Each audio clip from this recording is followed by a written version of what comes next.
Apocalypse Radio. This is me hitting the record button for the first time. As I was saying, I've I've remembered to do this. I got too hot up. What I was saying is like getting into Tyson Dronicus, the band, very into it. I'm a real airing of grievances monitor type of guy, a real freshman sophomore. I've listened to the business time, whatever, I forget what it's called, local business.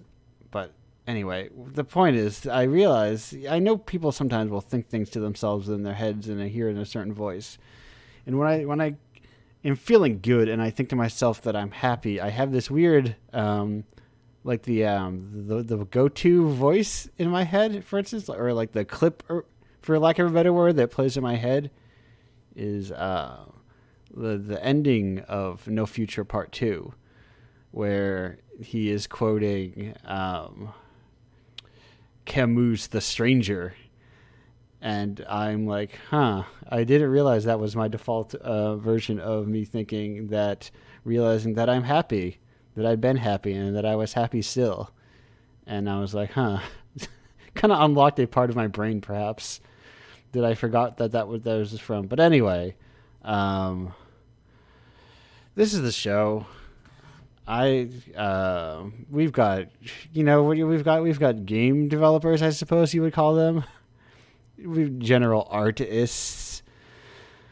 I feel like game developer. I feel like we need a better word. Maybe we just use artist and just leave it at that, and then you just understand when you call someone an artist that, ooh, wait a minute, I just realized I need to add the new cover to this cycle.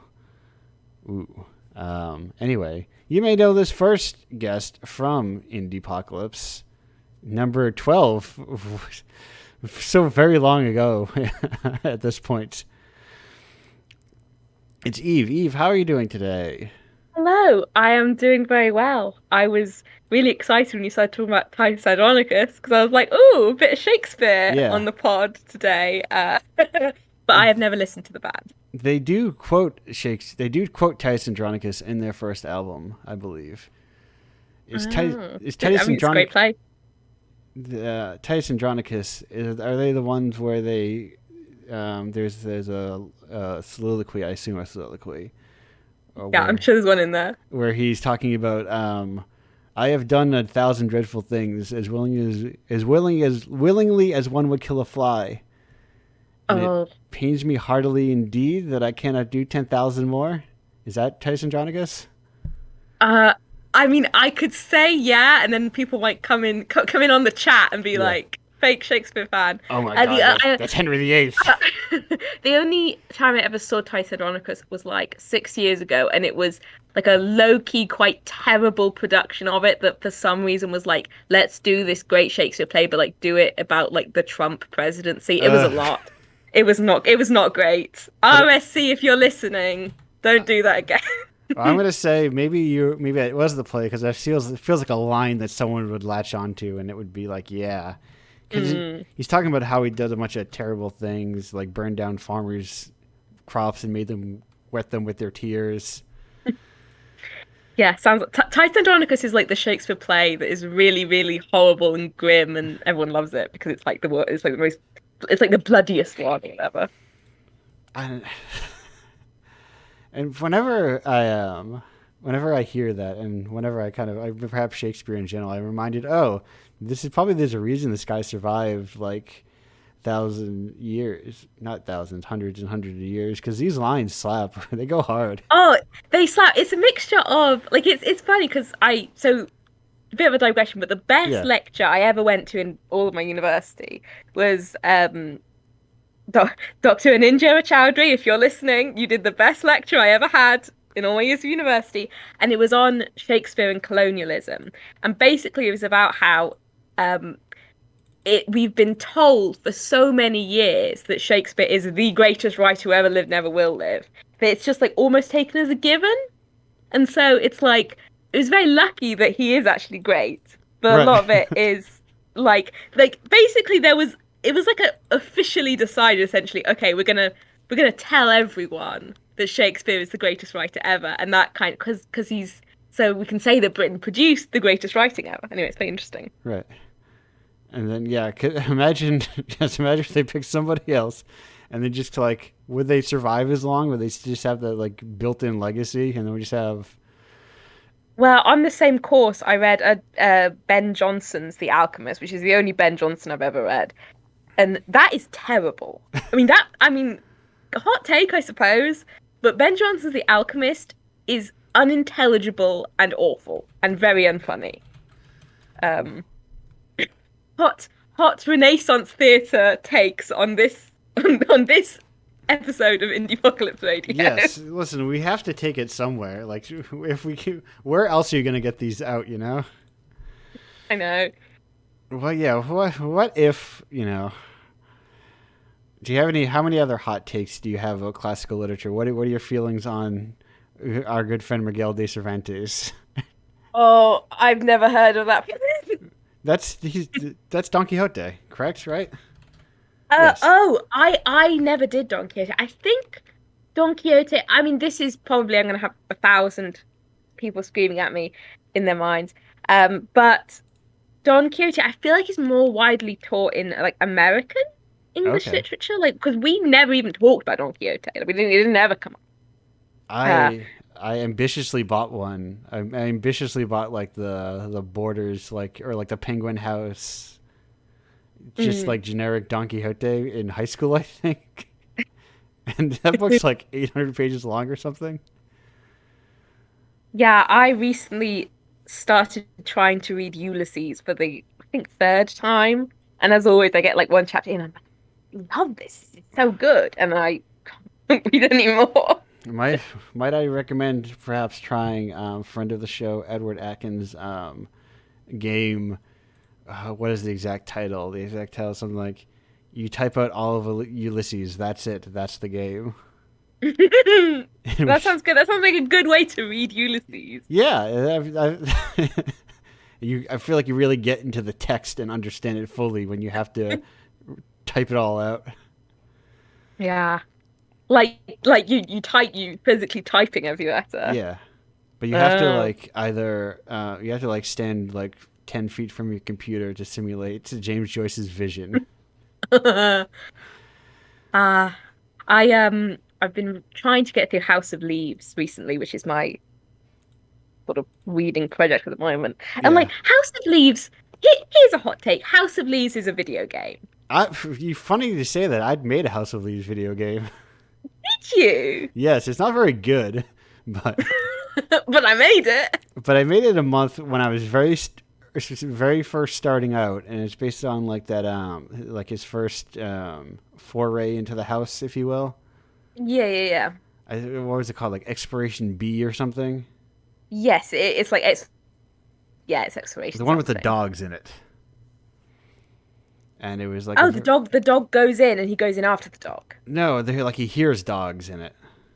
Oh yeah. And like the idea was it was just like it was a huge room or something. Like it was a large room and you had a flashlight, so you couldn't see everything. Mm. But it would just kind of warp you around to different parts of the room randomly to kind of basically I was using a very small space and limited vision to the fact that you couldn't find the walls. So that Mm-hmm. to try and disorient you by just kind of warping you around this space that was wide open that you couldn't find the walls until you could sort of. And I think also once you saw a wall, like once a wall was within your flashlight's vision, then you wouldn't warp anymore Mm. because you would like found your positioning. But Mm. anyway, that was my House of Leaves video game. I mean, House of Leaves is like, I mean, it's that, I mean, literally what I wrote my dissertation on, but it's that idea of the labyrinth, isn't it? Like this Yeah. impossible labyrinth. There's been a thing in video games ever since, you had twisty little passages in Adventure. Mm. I mean, labyrinths are just so cool to me because I think it's just such a perfect emblem of the human need to like see a place Yeah. you could like a thing you could do like a walk and be like, what if we made this a lot harder for ourselves? What if we Yes. just made this difficult? Which is, the joy of video games. What if we Right. what if we gave ourselves a task that's completely pointless, but we just like it? But a task we can find like solutions for, or like you can find techniques. You go, oh well, if you if you keep your hand on the left side of the wall, you'll always escape the labyrinth or something. Mm. I've um I've been playing Legend of Zelda Breath of the Wild finally. Yeah, Like finally seeing let's play it. And I think like I don't know, do you remember like the big labyrinths? Like I think there's two of them in that game. It maybe. it's I, like it's one of those things where I'm like, wow, I'm really bad at video games. okay. Like God awful. Like I feel like there's a play pattern that video games should have. Like a labyrinth is a great example. You Yeah. go into a labyrinth, you wander around for like a little bit, and then you start to find the way, and you follow the way, and you get the thing. I go in, wander around, never find anything or find any solution. Literally never. Like I can hit the same wall 20 times without realizing it's the same wall. Well, you see, that's why you just need to take it Icarus style and just get some wings. You solve that problem. Oh, I did that. I did that, and then it still doesn't work. But I thought of everything. Yeah. Yeah, no, I had a weird relationship with that game where I think I only beat one of the actual dungeons. Like how like those 4 dungeons you need to beat or you should Oh beat. yeah, the divine beast. Yes, I think I ended up beating one of them and then beating Ganon. Like I just kind of wandered around aimlessly and kind of did things my own way. Yeah, I mean it feels very it feels very pathetic in an age where people are like, oh, like I just finished my like 12th playthrough of Bloodborne. I've got to this boss in Elden Ring to be like, I am stuck in Breath of the Wild, but I am, and I'm gonna own it.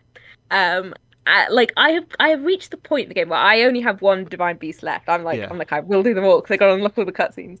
And I'm at that point, you know, when you're in a video game and you've done all the it's like a big game and you've done Yeah. all the stuff that you can do really. So you're just kind of desperately poking around looking for stuff that is easy enough that you can actually do it and trying to avoid doing the hard stuff. I'm doing that. Yeah, right. So you just kind of like, right, you're finishing off the little bits and bobs around the world Mm. before you have to like eat your full meal. Yes, I'm saving the peas till last. The peas being this giant camel. Yeah. Um, Oh, oh I, dear. th- But I I'm loving it. yeah, It's really good.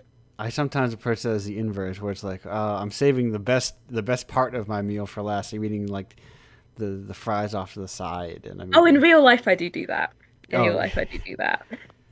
how often do you come across a situation where you're not quite sure, like you're deciding during the meal which part is actually the best part? Like, say you're getting it from a restaurant, you're like, I don't Or know. you have the regret Yeah, where you save what you think is going to be the best bit till last, then you're like, this was, yeah, I prefer. And then you've got to take temperature things into account. Like if I'm having a burger and fries, the fries will cool down faster. right. Even though I kind of prefer the fries after the burger. I do Yeah, say fries, it's American. right. Because yes, it's a it's a quick bit of like culinary math. Oh no. Yeah.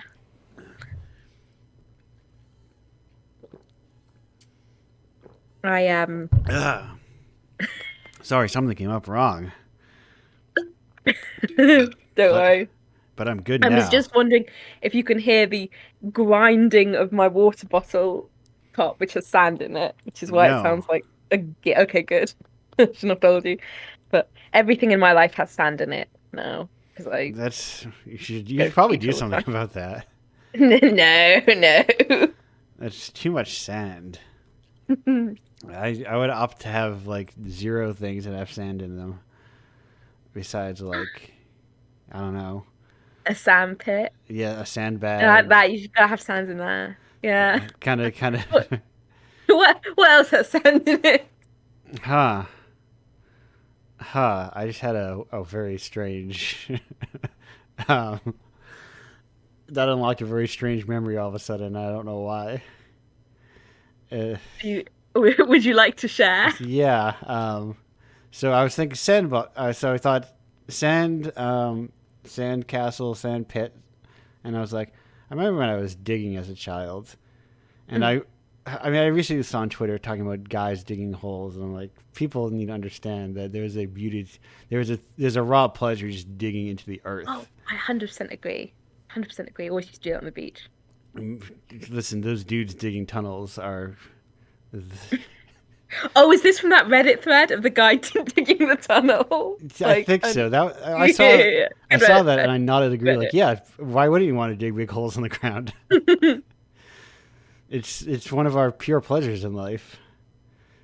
Um, but I was digging, as you would as a child through the ground, because you just have like you don't. And it's the beauty of not having a fully manicured yard, you know.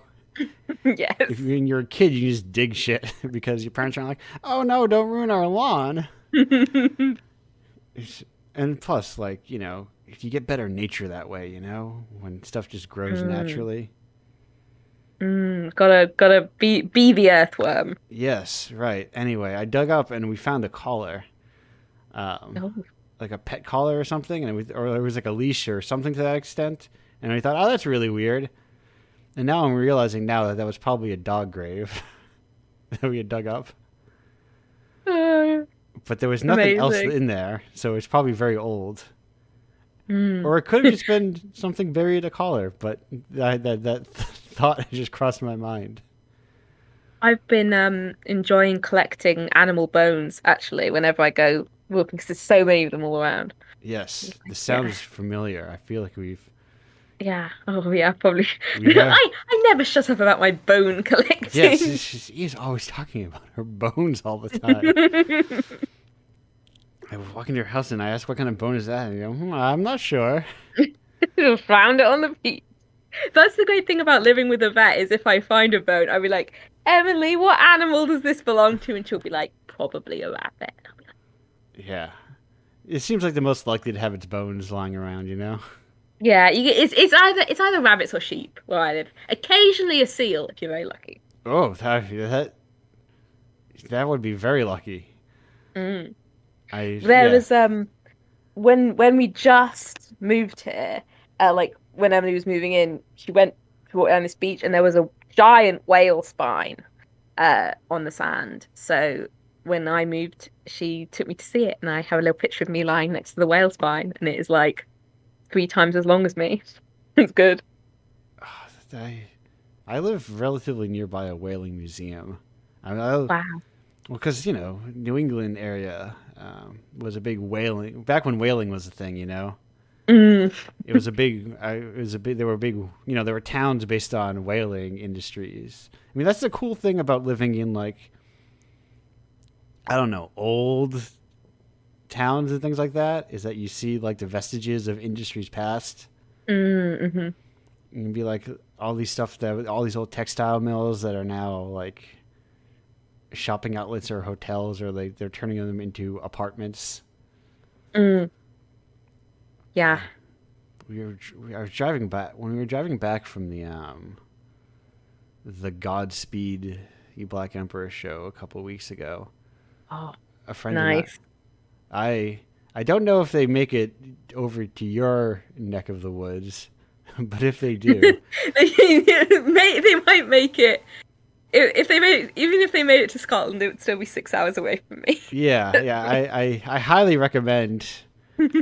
Speaking of bones, like that is music that you feel in your bones, like at live shows. Mm, It's like yeah, I talked about this last week, but I think mm, it's a fundamental like different show when it's live. I've been to a lot of concerts where it's like, this is perfectly fine, mm. but I guess unless your house has like giant speakers, like giant out of control massive speakers that thump all this building cacophony and inject it Mm. straight into your body.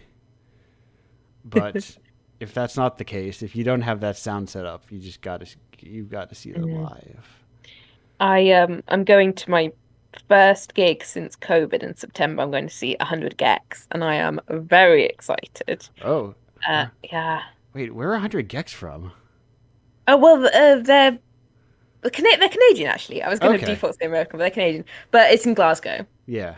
so I was which like, yeah.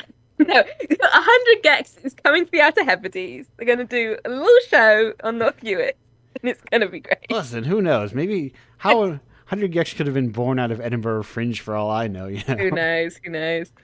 But yeah, it's gonna be good. Yeah, I'm seeing 100 gex, and then like the next day, I'm seeing Bright Eyes, which is like I booked the 2 gigs like 2 years ago, like Right. well 2 years ago, and separately, like a year between them. But because of COVID, they just have to be rescheduled one day after another, which is good because they don't need to pay for 2 flights. So Yeah. No, I rescheduled that Godspeed show like a year and a half before it happened. they Like finally when have them like yours. like I think it was when they released that last album, which was when was it? Mm. I need the chat to tell me when did Godspeed at State End come out. See, that's I lament this often. Oh wait, how do you pronounce that? April 2021. So like about a year ago. Mm. Um, my question is, how hyped were you when that Lost album resurfaced earlier this year? That was Godspeed You Black Emperor, right? The Yes, one that yes, they, yes. yeah. I um I was fine. I was not like I was like ooh lost media, but then well the thing is when it came out, there were a couple people that were like, it's fine, it's fine. Yeah, I kind of see why maybe they didn't bother to release it. So I was like, yeah. I oh mean, okay, yeah, yeah. It's I guess it's that thing, is it, that when you're so hungry for anything yeah, from a particular artist, you're just you're right. That's how you uncover these lost bootlegs. hmm. But where was I? Oh, I remember where I was going. Where was I going? Anyway, we were passing by dilapidated mills that were getting turned into Mm. apartments some point soon. They had signs, and we're lamenting that like when you do that, when you gentrify these things, if you will, you're taking away a valid community service of things for kids to throw rocks at. Yeah. If kids can't throw rocks at the old mill that nobody gives a shit about, what are they? Kids can't go swimming in the old quarry. There's Right, no point. exactly. Listen, it's just like digging holes. There's that primal urge to destroy things to some extent. Mm. Yeah.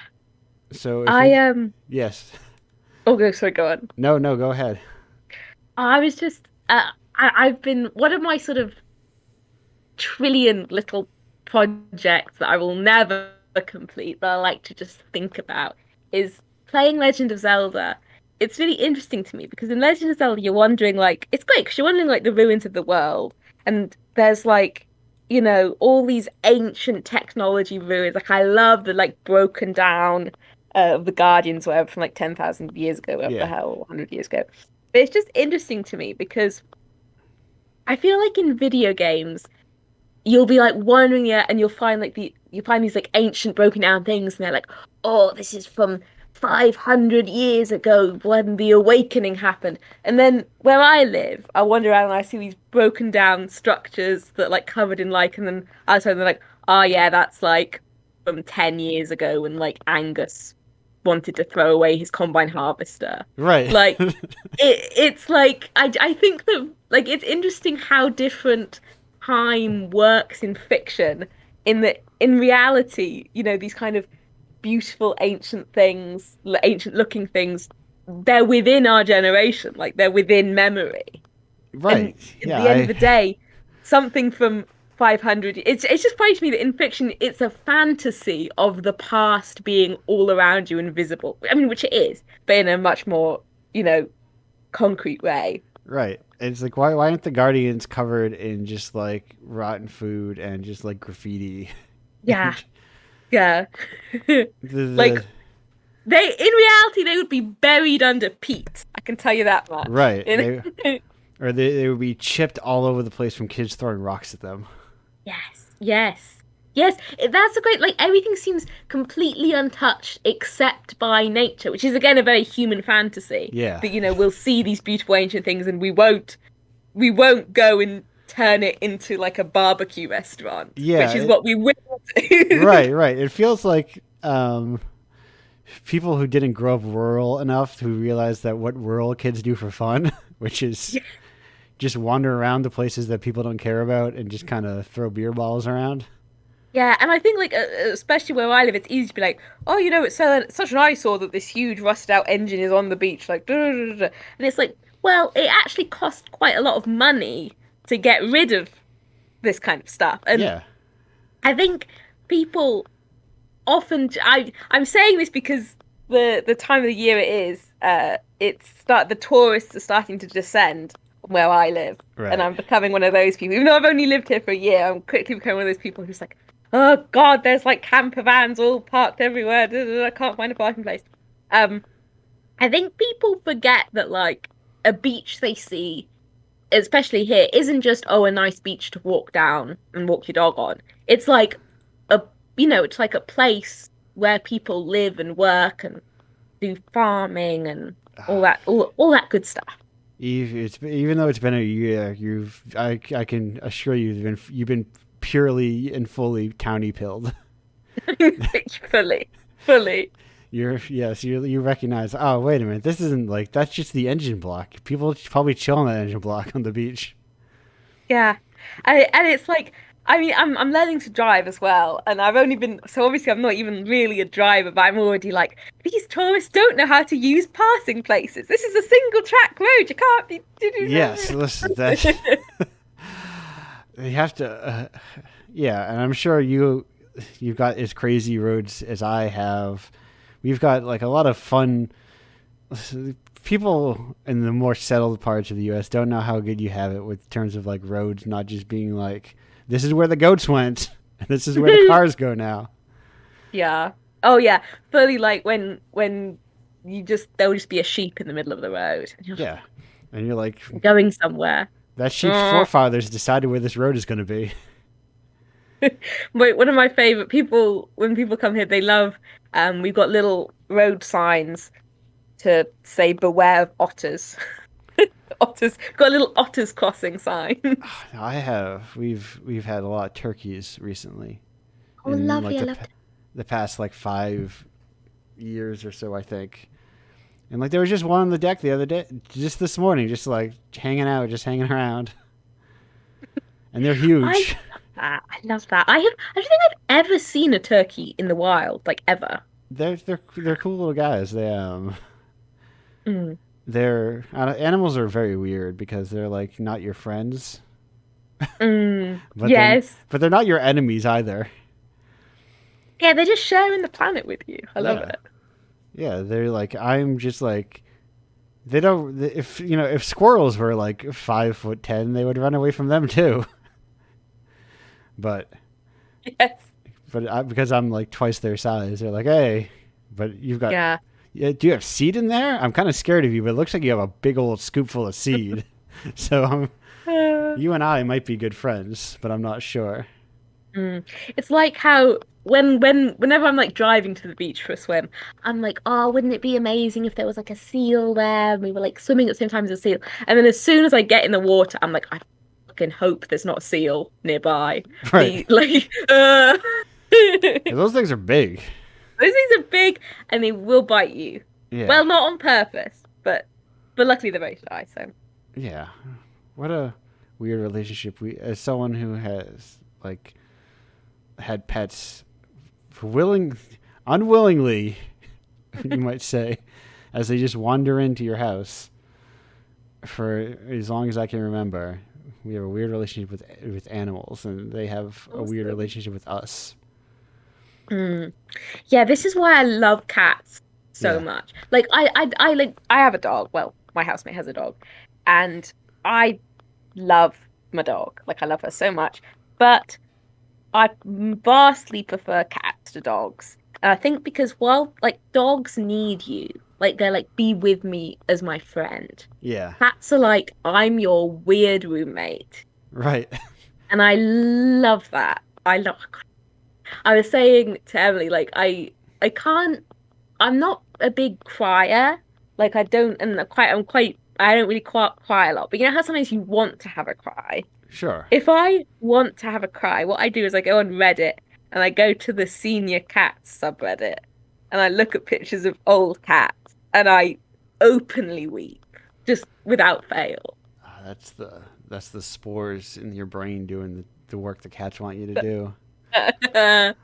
Yes, that's the. Is it? What is it? Is it Toxoplasmosis, I think. toxosis? Yes, yes. Yeah, that's the thing that makes you their friend. Yeah, Makes them smell good, right? I can't remember exactly what it is, but or if it is just like an actual thing that affects humans, or if it's kind of like one of that like that red wine thing where it's like it's good for your heart if you drink 30 gallons of it every day. But speaking of weird roommates, Eve, like my own weird roommates, I'm going to bid you farewell for tonight, right now, as I go to talk to Very someone nice. else. Cool. Thank you so much for having me. No, yes, thank you. I forgot to say up at the top, your game was White Dresses on Branches. I forgot to mention It that. was. Everyone go buy Indiepocalypse issue 12. It's Yes, in and there. or play the game on itself. Check out Yeah. all Oh your yeah. stuff. You can get it. You can get it on That's kafkaesque.itch.io. That's Kafkaesque with a as in S.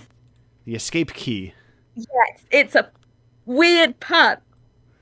But now you know it's a pun, and now you know how to find it. Yes. All right.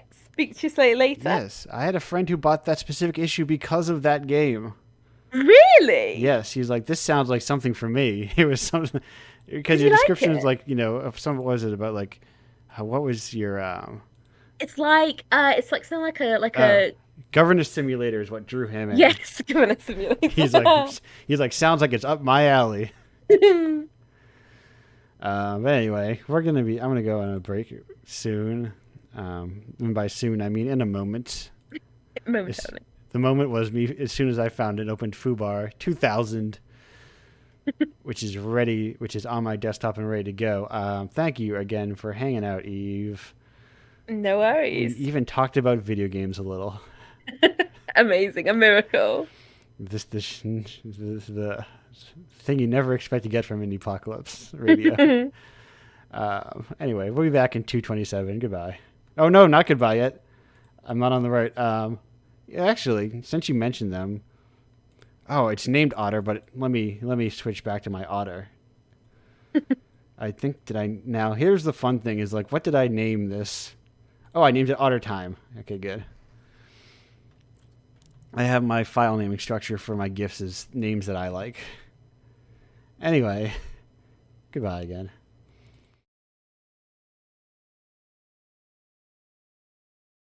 Hello and welcome back Oh, to Indiepocalypse Radio. That was Amy, aka Spent Gladiator 1 by the Mountain Goats. Uh, I think a lot about so like with bands, there's like the go-to, the hits, and I feel like the Mountain Goats are very much like once you go past the obvious like This Year and No Children, like it's open season on like what is a person's favorite Mountain Goats song or Mountain Goats album. And I don't think there is I don't know if there's like a definitive answer in that case. Like, what is the canonical Mountain Goat? Is it the Sunset Tree, maybe? I'm not sure. Anyway, we're here with our second guest, returning friend of the show, who is originally from Indiepocalypse issue 4. I did not do the legwork to find out what other Indiepocalypse she is in. I'm lazy like that. But if you got 4, like many people did as part of that racial justice bundle, you may know her work of Are You Okay and Flower. It's Bianca. Bianca, hello and welcome back to the show. Hi, how's it going? It's going good. That's my question. And I've got it returned on me. Oh, Do you remember off the top of your oops. head which other ones your zine and comics are in? I was looking at it the other day. I want to say issue 13 was one of them. Oh wait a minute. I And think I think was you it did it yourself. It's 13, 5, and 7. 17 rather. 13, 5, and 17. oh, You have really? you have a thing that says stuff I'm in, and you have Oh, so true. I was about to search that up. you did it yourself. Yeah, I was like, I need to go to my itch page, but yeah, that's convenient of myself to do. I find it interesting that you brought up the mountain goats Yes. because even though I'm not a huge mountain goats fan, like I was thinking about them like today. And I wrote down really quickly which ones were my favorite songs, Okay. and they're all very Christian. So what is it? The days, the future, the shape of the future yet to come. Is that what it's called? Oh, well, no, I just know songs. I don't know the albums. Well, But if they're like all like Matthew 23, 25, if they're all that one, it's from that album. oh, I only have one of those. Psalms chapter 40, verse 2. Okay. That one I kind of like. And also Cry for Judas for obvious reasons. Yes, I am a huge fan of. So Transcendental Youth was like my onboarding. That's what that song I just played was from Transcendental Youth, and I really like Cry for Judas. Yeah, it's a good song. I love when he's like he's talking about like taking a black like cloth and making an altar for Baphomet. Yeah. And he follows that up with "Mistreat your altar boys," and this is what you get. Like, it's great. It's a real. I could go endlessly about. I'm a big fan of the Mountain Goats in general. I'm a huge. I go through. I have periods where I'm like. I have like my album of the year. I usually cycle through different ones sometimes. But yes, I like. I like Lord Send Me a Mechanic if I'm not beyond repair. Oh my lord, that's my favorite line. Because what was I gonna say? Like on my quote bot, because I made a quote bot as I brought up previously, and that was one of like the first quotes that I put into it because it's so good. Yeah, it's you have a very specific. Growing up, at least growing up in kind of New England, you have and probably just America in general, you develop a certain relationship with Christianity, whether you like it or not. And yeah, it's all. I imagine it's all around you. I guess. Or just like CCD is like a daycare. What is CCD? It's Christian Child Development. that sounds right. I don't know if you looked it up, but that sounds right. No, I guessed. I don't know it. I've never encountered CCD before. It's kind of like a religious school sort of thing. I think it's basically daycare. Yeah. I mean, that kind of stuff is like it permeates childcare everywhere. Yeah, like this kind of religious and moral instruction. But it's like it's right near the school, so you can just walk over to there when you're done. So I see. You and all your friends go over to that thing, and you kind of learn about how you shouldn't steal stuff, I guess. Which I mean is good. Yeah, at least that's it. Yeah, it's good advice. Not to covet your neighbor's stuff. Yeah, their goat. Is that a bold statement from the Bible, though, to lay down the commandments that women aren't property. At least in that one small section. Yeah, I mean, the Christian Bible, I haven't read it in 100 years, but if true, that's good though. Well, there's those you are not covet thy neighbor's property and covet thy neighbor's wife, 2 different commandments. Yeah. Oh, true. I guess women are people. Bold statement. Yes, from at least Bible. or merely a different category of property. Yeah. Because I guess you can covet thy neighbor's. I guess women don't possess the wherewithal to covet, I suppose. It's I find this like a perfect segue. Yes. To either talk, I see 2 roads before me, where I can talk about my work, which has to do with a lot of Christianity stuff and religious trauma, or I can talk about anime, and I think I'm gonna go with anime. Okay, so the road less traveled. I know it's not like I talk about anime every time I'm on this show, but gotta keep it fresh. Somebody has to fuel that the urge you have sometimes to talk about anime. The correct. I've been watching some videos lately. There's a good like a guy's doing. Jeremy Parrish does like this long retrospective of like just going through all the Game Boy. He's done a lot of stuff. It started off just playing like I'm gonna do all the Game Boy games, cover them all, and he pronounces it anime, which is technically the correct way to say it. Oh yeah. But it's like I know there's. It's like people who say, karate, and it just sounds obnoxious, even though it's "Oh technically no." correct. I remember there was like debate on how to say manga Yeah. or manga, and I usually say manga, but that's probably not Yeah. correct, technically speaking. Technically, as someone who has done a lot of reached max level in their kanji training app, it is is the correct pronunciation, but it doesn't really matter. It's English. They're English loan words. We can chop them up however we want. Now, you were saying your Christian trauma anime. Trauma anime, that's a great way to put it.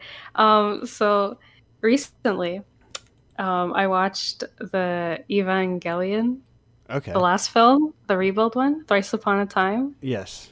and I absolutely loved it. And that was just a process of me like talking to friends, being like, "Oh my god, remember that part where Shinji achieved self-actualization?" It was just so good, and I feel like it's one of those films like. Obviously, I haven't seen the original anime, so I can't really compare it to that. Right.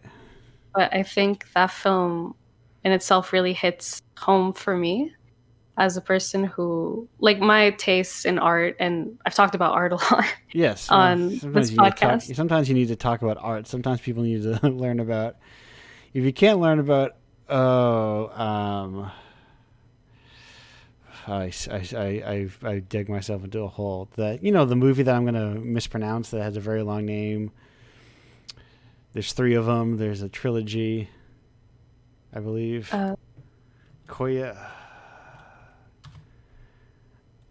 Koyanikatsu. Oh, Anyway, I don't know that one. Sorry. if you can't talk about it here, where else are you gonna talk about it? Well, yeah. If you can't talk about aesthetic theory on Indiepocalypse Radio, where can you? Yeah, right. This is the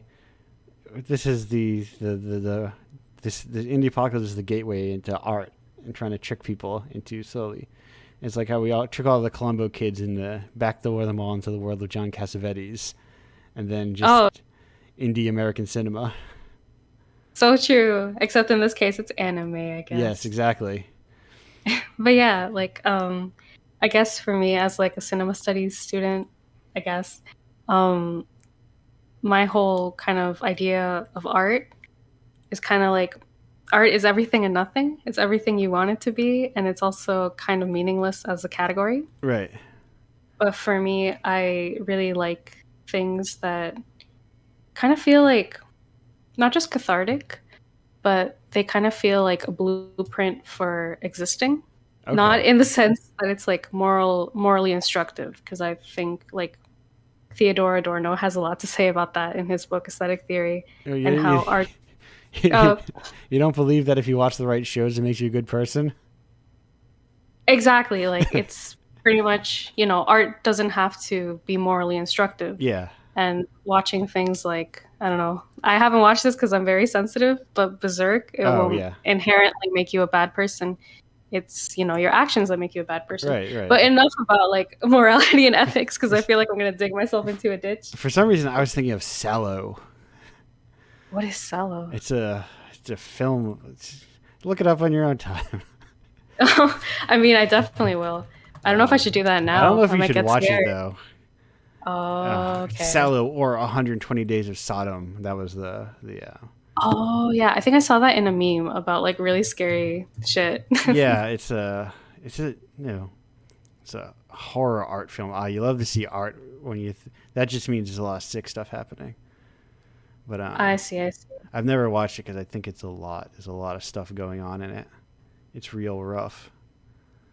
Yeah. Obviously I haven't seen that one, but I've been trying to stomach more horror media lately, and I have one friend who has Silent Hill 2, the original on PS3, I think. I don't fucking know. And we were playing it together, and I was like, "Oh my god, this is so good." Because I don't know, it's just something about horror that definitely feels cathartic, where you're seeing someone like go through like this horrible maze made out of flesh, and there's like corpses hanging from the ceiling, just their blood draining into a bucket, and you're just like, you know, this is horrible and awful, but I can kind of empathize with this. Yeah. Like feeling this kind of existential like fear, feeling this kind of like um just, you know, terror, horror, I guess. Right, right. That kind of. I think. I mean, we could. I had a weird relationship with horror. You know, where Sure. I grew up in like the boom of the slasher age. You know, or like or like the afterglow of the slasher age, Mhm. which gives you a very specific impression of horror, which is that it's. No, you know what? I grew up with the in like the real dregs of it when you were getting like Halloween and Friday the 13th, like 6 or whatever. Just like Oh, okay. the real shitty ones were coming out, and there were probably other franchises that were starting up, but it was like that very like that shallow schlocky era of horror Mhm. where it's like there's no substance to it. There's nothing. Just very derivative and Yeah, very kind of like gory, I guess. I don't know. I yeah, haven't seen. Yeah. and like it's where the I wonder. I've thought about this doing this before, like watching all these like slasher style movies and these like sort of franchise horror movies and Mhm. marking the point where the antagonist turns into the protagonist, basically. Oh. Like basically like when does Jason become the main character? You know, instead of the kids. Like when Mhm. is Oh, he? okay. Like when is he the person we're rooting for instead of the people he's killing? Yeah, because I imagine like no one walks into a movie expecting to watch the kids. They're there for, you know, the big scary guy. Yeah, yeah, and they want to see him kill all the people we hate. Literally, yeah. The only one, like, I've watched very few horror movies, but I have seen Halloween Okay. for, it was for a Halloween thing, like, you know, the holiday, and also for a film class thing. And I find that movie so interesting. Not so interesting as in I love it. I kind of find it boring, but I find it really interesting as kind of like an examination into how domestic life can be kind of, you know, a death trap, at Yeah. least for women. Because, you know, that one girl whose name I forget is the kind of the protagonist, but also just the horror of kind of being thrust into the shoes of the big killer guy. What's his name? Michael Myers? Yes. Okay, I always mix him up with Mike Myers. Yeah. Slightly. I mean, Mike Myers is like a horror of a different type. Yeah. And as years went on, Oh man, I mean, I believe it. like is the Cat in the Hat a horror film? You know, it was scary to me when I watched it when I was a kid. Cause yeah, that shit was kind of surreal. I don't know what to I say. No, I watched clips. I never saw that movie, but I watched clips of it at some point, and I was like, this movie could get like a second life as like a cult film. It's so bizarre. It's It so really like is. unhinged. Like when the freaking kids like get into the purple place. Oh my god! Like you know the purple space in No, the I fucking. don't know. What do you? Like there's this part where they go into like the infinite void, Okay. and it's like in the cat's like bag or something in his briefcase, and like I don't know, that bit just stuck with me. It was so scary, and you know Alec Baldwin is there, so inherently scary. What is he doing? Is it Alec Baldwin? I feel like it He might is. be. I don't know. I don't know what other characters are in it because I've seen like a few clips. It's like the crazy boyfriend Okay. to the mom. All right. That sounds like Yeah. something he would do. I remember watching like the shop like cooking show he was doing, Oh my god, yes. and I was like, what is this movie? Where he's like, I'll kill you and I'll make it look like a bloody accident. Yeah, it's like he's doing just bits, and then but he's doing it in cat in the Hat. I don't. What a weird thing. It really is. Just the front to do like whatever the hell Yeah, he wants to. yeah. He's just like an excuse to do all these sketches he's come up with. Yeah. Anyway, it might get a Yeah. second life. I am gonna put my flag down right now though and say quite adamantly that there is going to be a lot of renewed appreciation for the original Mario Brothers movie when the new one comes out. Like people are gonna be And you, like, that original one. There's something there. I mean, Maybe for some people, yeah. It's such a I don't like it, but I respect it. yeah. There's something to it. It's probably a bad movie. Like if you had to sit down and watch it front to back, you know. Yeah. Yeah, But maybe the reason you No, I can't judge, obviously. I'm a Marvel yeah, fan. I can't judge anything. But like maybe the reason why you like it is because you saw clips of it. yeah, that's what it is. Like, oh, I mean, I watched it a lot as a child, and I don't know if I could defend the movie as itself, but I feel like when you in the wake of what will surely be like the Minions, but you pal swap in Mario or whatever, Yeah, yeah. people are gonna be like, oh, this weird dystopian movie that has like this utterly bizarre, grungy aesthetic. At least it's kind of memorable. Yeah, that's what it is. I feel like we're kind of approaching that. Like, at least it makes me feel something, I guess. Yeah, existential horror, but at least something. It Yeah. reminds me there was this video, I think it was on Polygon, that was just like the Transformers designs are really bad in the Michael Bay movies, which obviously, but they said that they could easily be improved by just adding like truck nuts to all the Transformers. Did they not, And did they not yeah, famously have truck nuts in one of them? wait, hold up, did they? I thought that was a joke. My one knowledge of the my knowledge of the Transformers movies, I think one of them is like a rapper and it's probably problematic. Yeah, And there was some really weird depictions there, yeah. and then one of them has truck nuts. Oh. Well, maybe, I don't know, maybe they took the input from that Polygon video. Yes, like I feel like it was like no, you know what? It might have been like one that was like a construction robot and it was like those wrecking He balls. was lubricating. Oh, wait, never mind. Oh, listen, Remember that line? Okay, no, I've never anyways, seen never these mind. movies. Anyways, I saw but yeah, I saw that original cartoon movie when I was younger because I had some friends who were very into Transformers, and that uh, the, movie's fine, I guess. the you know, comics are kind of good though. that's what I From what I hear. read. That like Yeah, More Than Meets the yes, Eye, that's the and the other one. one. I don't know what the other one's called, but I feel like sometimes I feel like that keeps sort of happening where people just like get properties or whatever and that nobody Mhm. cares about and they just make good comics out of them. Oh, so true, so true. But yeah, I guess that's what I was kind of getting at. Like this whole thing with making things, even if they're kind of, like the Cat in the Hat, kind of Yeah. terrifying. At least they're memorable. They make you feel something. Yeah. And that's where I was kind of going with the truck nuts thing. Yes. Yes. Like No. at least there's a feeling that's produced when I say like, yo, the Transformers ought to have, whatever. But at least you're saying something. Unlike Right. At a lot least of media, cough cough, the Marvel Cinematic Universe, cough yes. cough, anything else that you see. Well, okay, but not to be like a boomer or anything. There's some good stuff being made these days. I Yeah. just think that this kind of how do you say, this dedication to companies and franchises and profits kind of suck the soul out of you, and Right. that's so Right. sad.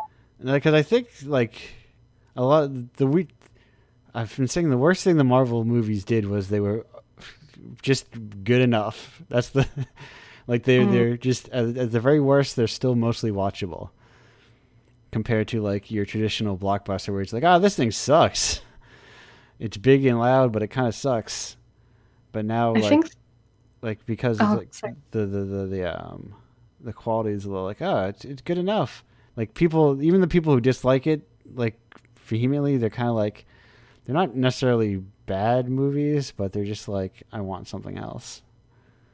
Yeah, I was about to say what you just hit upon in that last bit. I think one of the worst things that they did was like kind of like shift the goalposts, kind of.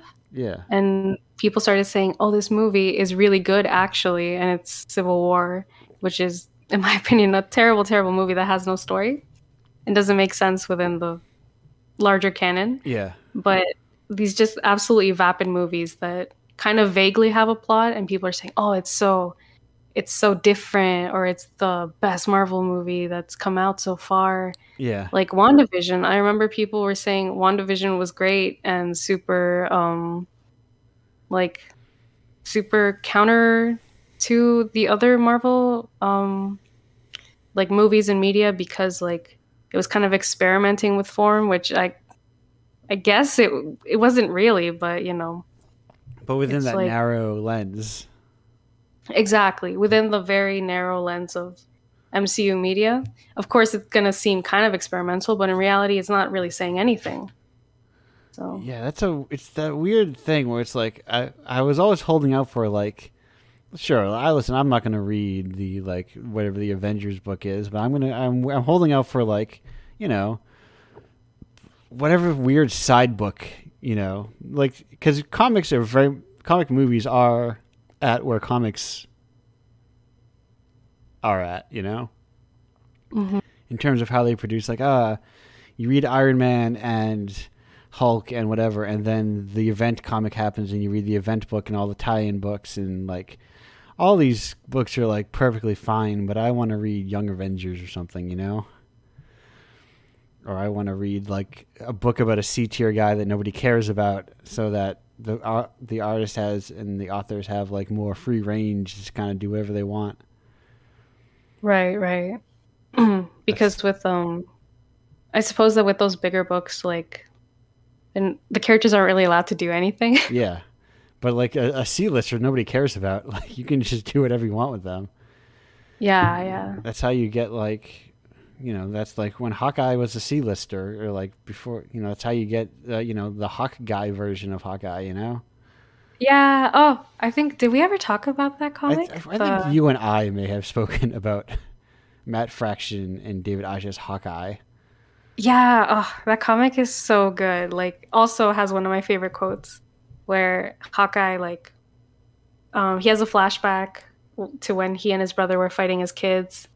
And he's like, and his brother was saying something like, make everything something to hit with. Yeah. And that's how we can beat him being like their father who was like really abusive. And it's so good. It's so good.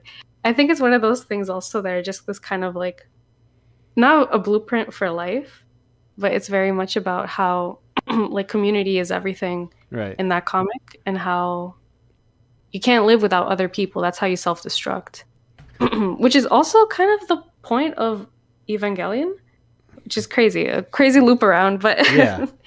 I just love media that, hot take, but media that says something, and media that, makes you feel something. I don't know. What do you think about Matt Fraction, Andrew? I more or less like Matt Fraction. He's a cool guy. I don't think he's like my 100% go-to. And of that era of writers, I think I tend to lean a little bit more towards Kieran Gillen, perhaps. Mm-hmm. But are they in the same? Would you say they're in the same like pool of like era of authors? I don't know. In my mind, I lumped them together. What did Kieran Gillen write? Because I remember seeing his name recently. He just finished fairly recently. He did Wicked Wicked Divine. Yeah. He was the Young Avengers, and he did some Thor at some point with like Kid Loki and all that stuff. Mm-hmm. He's done a lot. That's what all these comic guys do. They do a lot of stuff. They get around. They just like, because it's an industry that doesn't pay you anything, so you have to write 30 books all at once. Especially if you're just like writing characters that someone's like, oh, you did that book, it's successful, and now America Chavez is in the new Doctor Strange. Although I don't think she pre-exists, predates Young Avengers, but I'm sure that is like a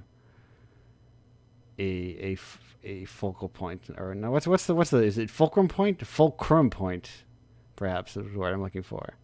A turning point. I actually don't know. Yeah, it's one of those pivotal moments. Yeah, where it's like, I feel like whenever you see, I'm sure the 10,000. Most of the what's the word I'm looking for? The companion news articles that take comic clips of America Chavez are all from Young Avengers, that Young Avengers run. I see. Yeah, that's where I first heard about her. Like, I never read Young Avengers proper because I didn't know how to pirate comics when it came out. But also don't pirate comics. Don't do that. No, you have to, listen, sorry, if you pirate comics, you have to be like a weirdo like me, where you just like, well, I got to read it like this, but then I buy everything myself. Oh, well, yeah. I mean, I'm sure the writers and the artists deserve the money coming from comics, less so the big corporations. Yeah, But so yeah, buy indie comics, I guess, is the answer. so true. That is so true. Support people like PAL Press, which is closing. R.I.P. Power Press. RIP. I'm holding one of their books and I'm like just lifting it to the sky. Is So it sad. which one? Which one is it? What do you have? No Love Lost. Wait, what was that? Sorry, you cut it apart. Oh, No Love Lost by Luca Oliveri. Do I not have that book? That's how can I type "No Love Lost" into the internet? That's not going to give me, unless that's the spaceship one. It's in space. Yeah, it's the one with the cover in space. It's I got it recently from. Okay, I feel like every time I'm on this show, which I love being on this show, Yes. I talk about the same few things, which is like PAL Press, the Beguiling anime. But yeah, I got this one from the Beguiling. Ah, I went to the Beguiling once and I liked it there. No, this is not the PAL book about space that I was thinking of. I was thinking of Wrecked Hearts. Oh, wait. Okay. I've been looking for Wrecked Hearts and I actually didn't remember the name until you just said it right now. That's the mecha one, right? No, Wrecked Hearts is the one that's on like a. Now we're just really getting in the weeds about Wrecked Hearts is it's on like a space station, I believe. Oh, a high school student who is also a space shifting alien goes on Yeah. a class trip. Yeah. Damn, okay. So I don't know why I thought it was about mecha, but Oh, they have a digital comics division as well. yeah, I'm looking at that one right now. Ugh, Wait, where do you Pow is so where do you even get that? Now, can you get it? No. So this is one of those books where I wonder. I think this sometimes about like weird like indie books Mhm. where it's like when they go so out of print that they become are they valueless or valuable?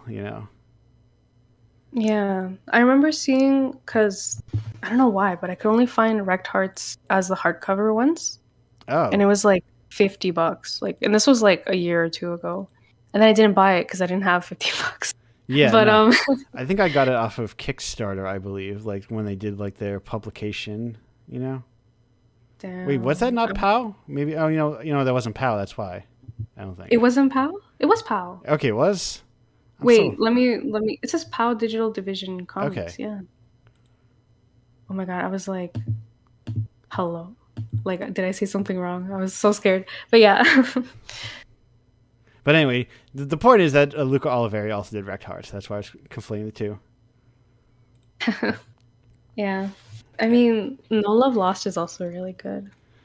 I've been meaning to. I gotta anyway. We're just listen. We're gonna go on break for a second. We're just getting into the weeds about comic books, and this is what I want to do. Honestly, one of these days I'll fulfill my threat of just starting a comic book show where I just talk to another person about comic books, and maybe have guests where we talk about comic books. I just like them a lot.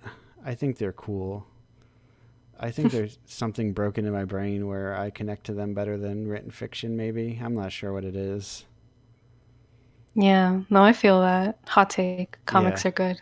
But I've been reading a lot of I've been reading a lot of this like new gods, like Jack Kirby stuff. And that guy knew how to draw a comic, my God. He's like it's old looking at first, but then you're like, oh wow, every page is a gift. Anyway, So true. the hot takes. Jack Kirby is a good comic artist. What? Nothing but the boldest statements around on Indiepocalypse Radio. Steaming hot take. Yes, steaming hot. Nothing bolder. I'm gonna declare right now. You could call Jack Kirby the king. Even he was so good. Imagine. Speaking of the MCU, built on Jack Kirby's back, So true. So disappointed. Now there's no New Gods movie, so now we can't see Don Rickles and Goody Rickle on the big screen. Anyway, did he invent Hunky Jimmy Olsen? Who knows? I've I been actually thinking wouldn't about that. know. but man, 'Cause MCU. his Jimmy Olsen is bordering on a beefcake over there. Hello? Yeah, I he's think I need like to switch him up. I mean, he's like Superman's pal, but he's like when he's like a real anyway. I'm going on a break like I keep threatening to do. I'm not gonna sit around and just talk about Jimmy Olsen. Anyway, be back in 2:55. Welcome back to Indiepocalypse Radio. That was Silver Jews with Party Barge. Or not threatened, rather, because they're a good band. He's a good band. This is a real.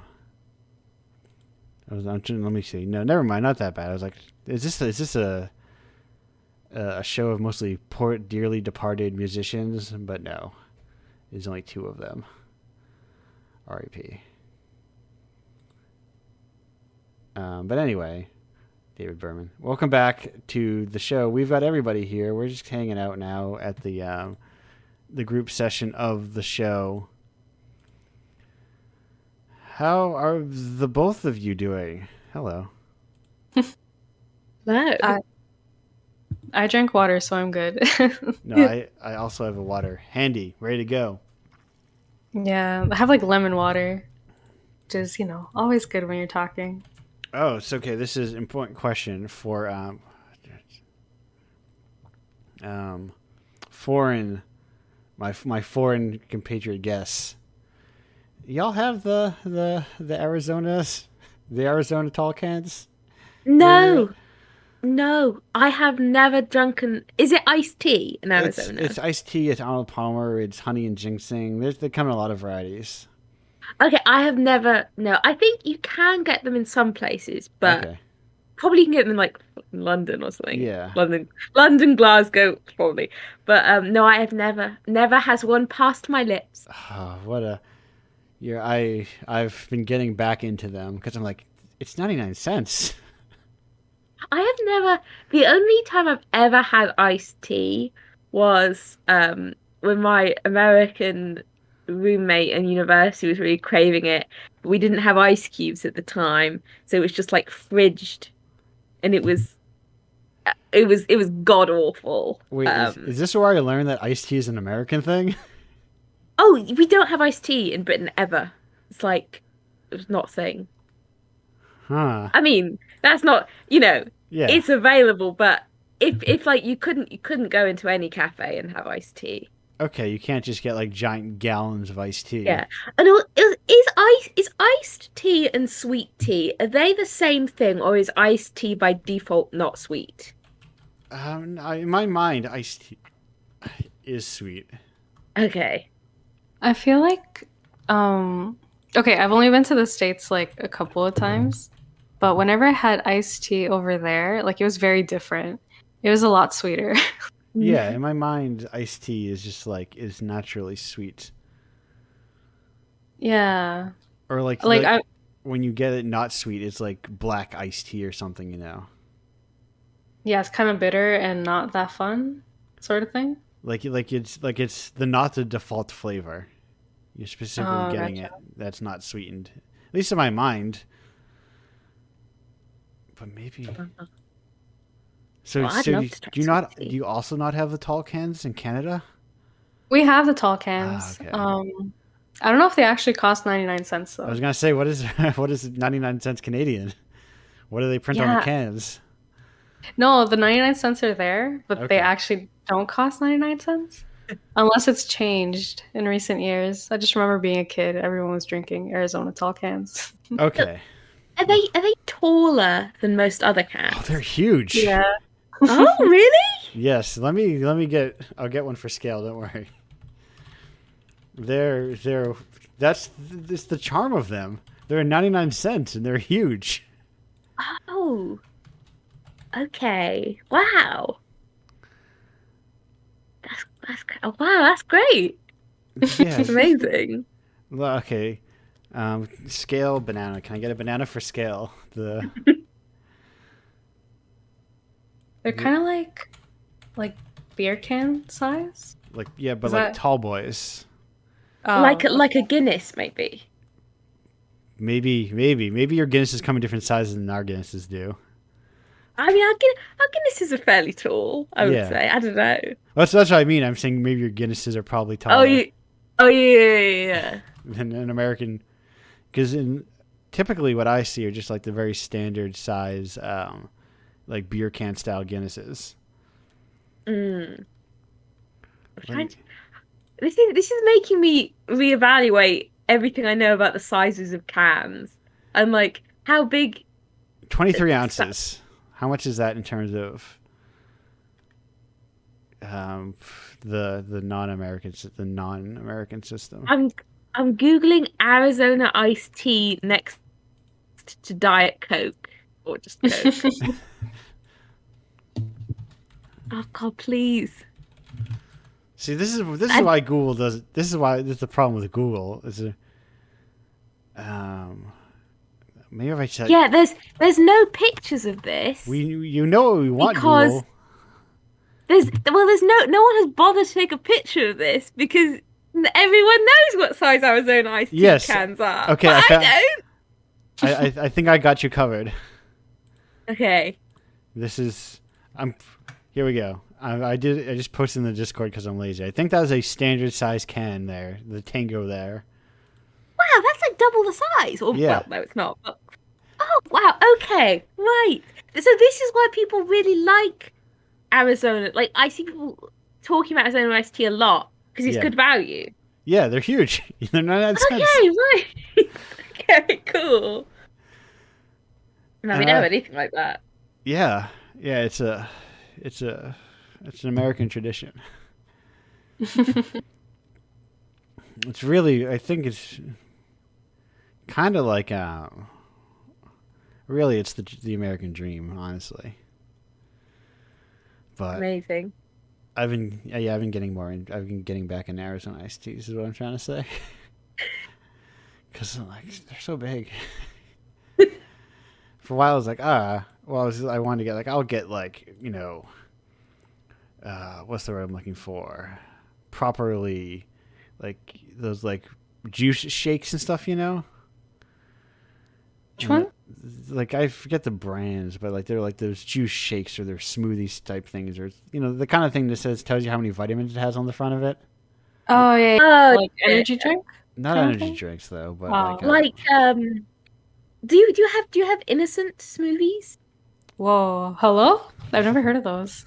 I mean it's just a brand. But they do like they do really good smoothies. And they come in they do. I know what you mean. Like a bit Yes. thinner than a smoothie, a bit Yeah. like a midpoint between a juice and a smoothie. I totally know. Yeah. Yes, that's exact. I'm looking at it as like the same kind of form factor and look to them, but they're like different Yeah. brands. Do you know what absolutely shook me to my core when I heard that in America, and I presume in Canada too, you don't have meal deals. It's a meal deal. And oh my God, I can't explain to what extent a meal deal is a cornerstone of British culture. A meal deal is so you get it in all of the major supermarkets.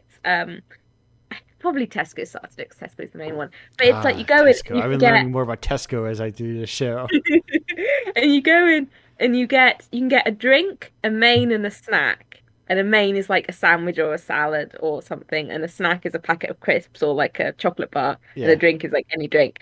And it's normally like you get like those three things for like £3. It's like a good meal deal for £50.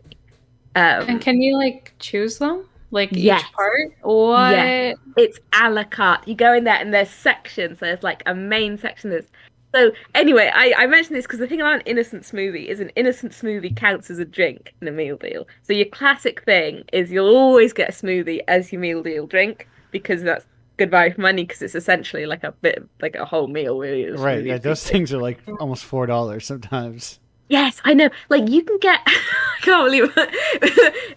The hottest new video game in town meal deals. Yes. You have to optimize.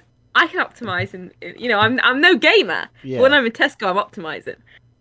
You can get you got to decide what is the best value for your money.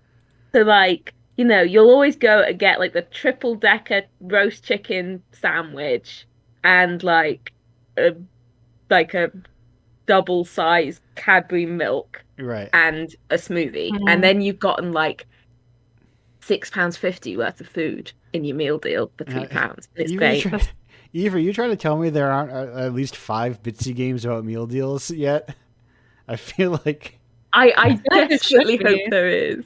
I feel like that is like I feel like there's somewhere on itch there is like within the Bitsy community they've got me covered on my meal deal games. It seems I like mean, the overlap between those two is a circle. it's just incredible to me that it's not a thing in America because to me it's a no-brainer. Yeah. Like I would say that somewhere like Boots, which is like it's like a pharmacist, but it also does food, weirdly. Um, in I would say that like 60% of their sales are meal deal. Like going Yeah. into a Tesco, any Tesco, like especially Tesco Metro, in like at like 12:30 to 1 is like packed. Literally, you can hardly get to the meal deal shelves. No, there's some supermarkets that have like you can get chips. It is like that, but it is like you're paying full price for a sub and then getting a discount on chips and soda. Like it's not the same. Yeah, There's no mix and matching element to it, and it's also that's like the fun part. $10, which I is mean, a far cry from 3. yeah, oh, so good, so good. I talking about Bitsy when I one of my Bitsies, which is about like two anime magical girls, sort of, or like one who's been left behind by the other one. I almost set that in a supermarket Okay. because I love. I think supermarket's one of those places. It's just such like I mean, it's an overused term. It's such like a liminal space. Yes. No, I have blocked the liminal space bot on Twitter. I'm so sick of seeing it. But yeah, that is our in 5,000 years after the Great Awakening happens and people rediscover supermarket ruins across the countries. Yes. They're like, what are these massive spaces? I have this recurring fantasy where I'm like, if like everyone on Earth disappeared but me, Yeah. and like not much else changed really, like there was still somehow electricity and water Right, supply. How long? Sorry, how long could I survive in a supermarket? What would I mean? Forever is the answer. Right, yeah. There's a lot of food in there. Yeah, there's mountains of food. Yeah. And at some point, like if you've got a floral section, you can start growing your own. Yeah, and then I'm like, oh, how? What would I'd have to use the bottled water to like boil some things, and I have to save enough for drinking. Brush my teeth. It's the whole thing in my brain. I mean, ideally, everyone disappears during the summer season, so they've got grills and stuff like that. Amazing. I wouldn't know how to use them. I'd be sleeping in like one of their little. If it was an IKEA, I'd be like sleeping in one of the little bed set up. That is all these very primal desires to sleep in the furniture in the store. Just take down all these rules that we have about things, you know? Let me sleep in the IKEA bed. I'm tired. I want to have 30 IKEA hot dogs and then go to sleep in the IKEA bed. And call it a day. I got worried as I was shelving my books because I had like, I don't know, like 12 piles or something. Some ridiculous number of books I had unshelved. I just had never gotten around to it. And I worried I'd have to make a trip to IKEA to get another shelf, but fortunately I did not. But it got me thinking of IKEA. And how hot dogs are, I think, a very state of mind food, you know? I feel like I've never had a good hot dog. I don't know. See, here's the thing. I don't know if there are such thing as good hot dogs. Or if there's, like, good fixings on a hot dog. It's a vehicle. Yes. A delivery A vehicle for for what? sauerkraut, maybe?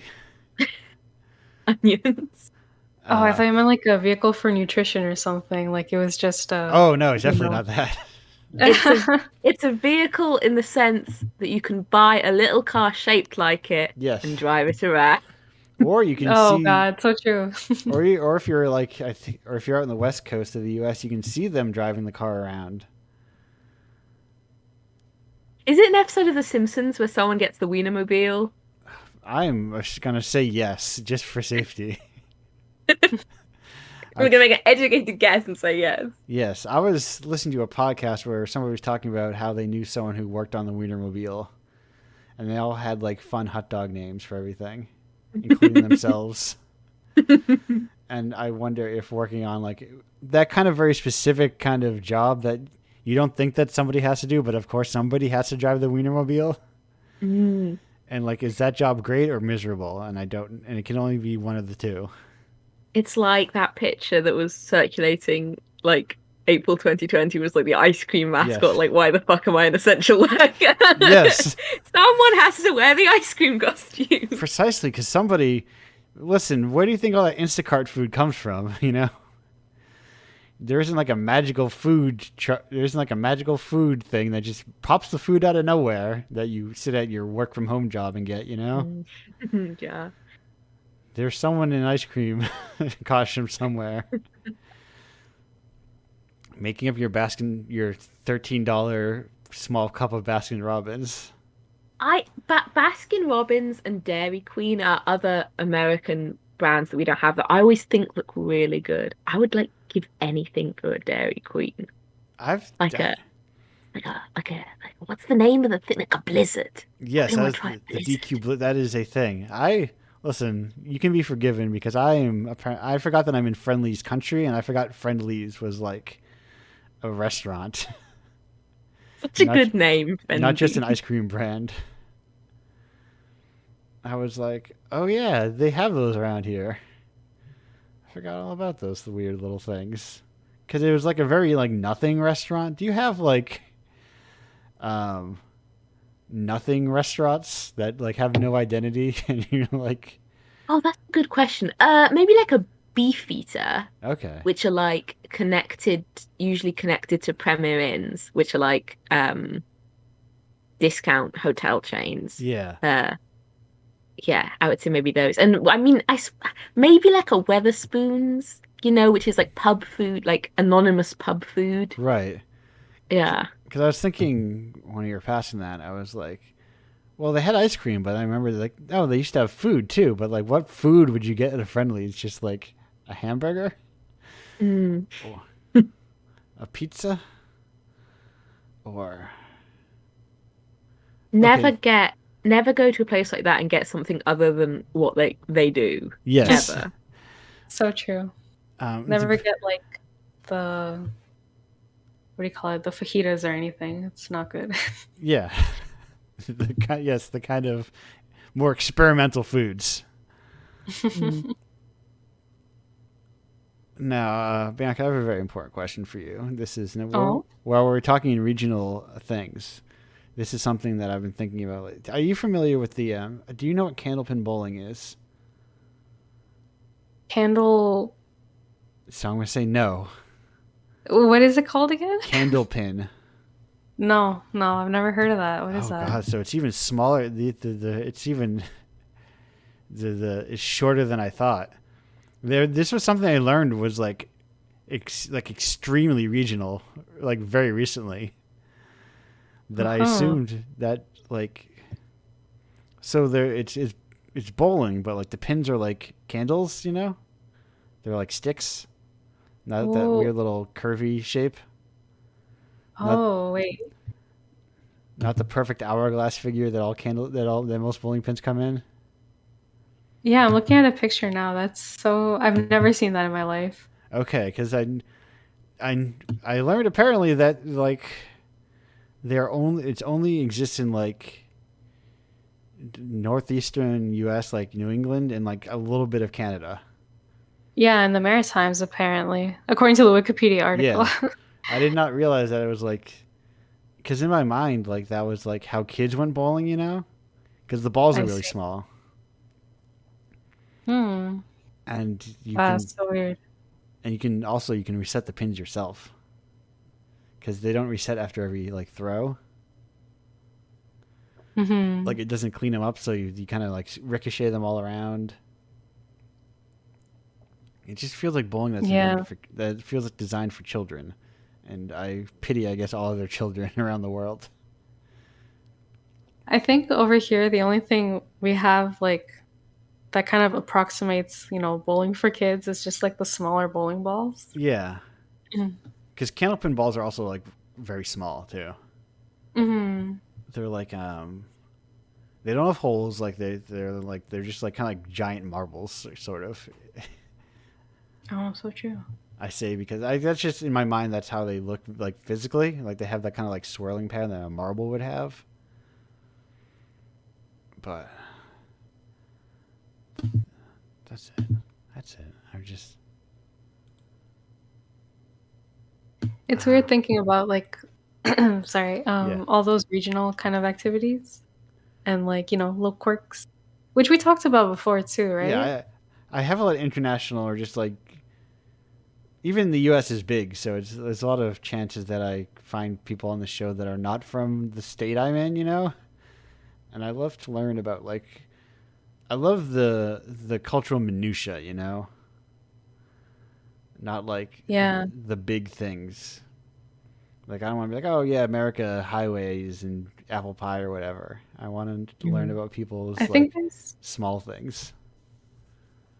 there's not too much difference, I would assume, Yeah. in my limited experience between the US and where I'm from, which is like the GTA around Toronto. Yeah. No, when I've been to Toronto, I'm like, this is just like this feels like Boston.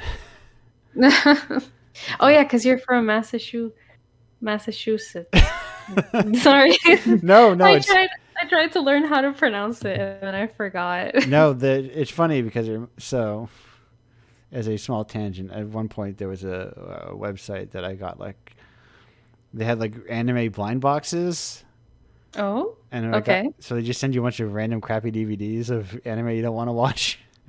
Sounds amazing.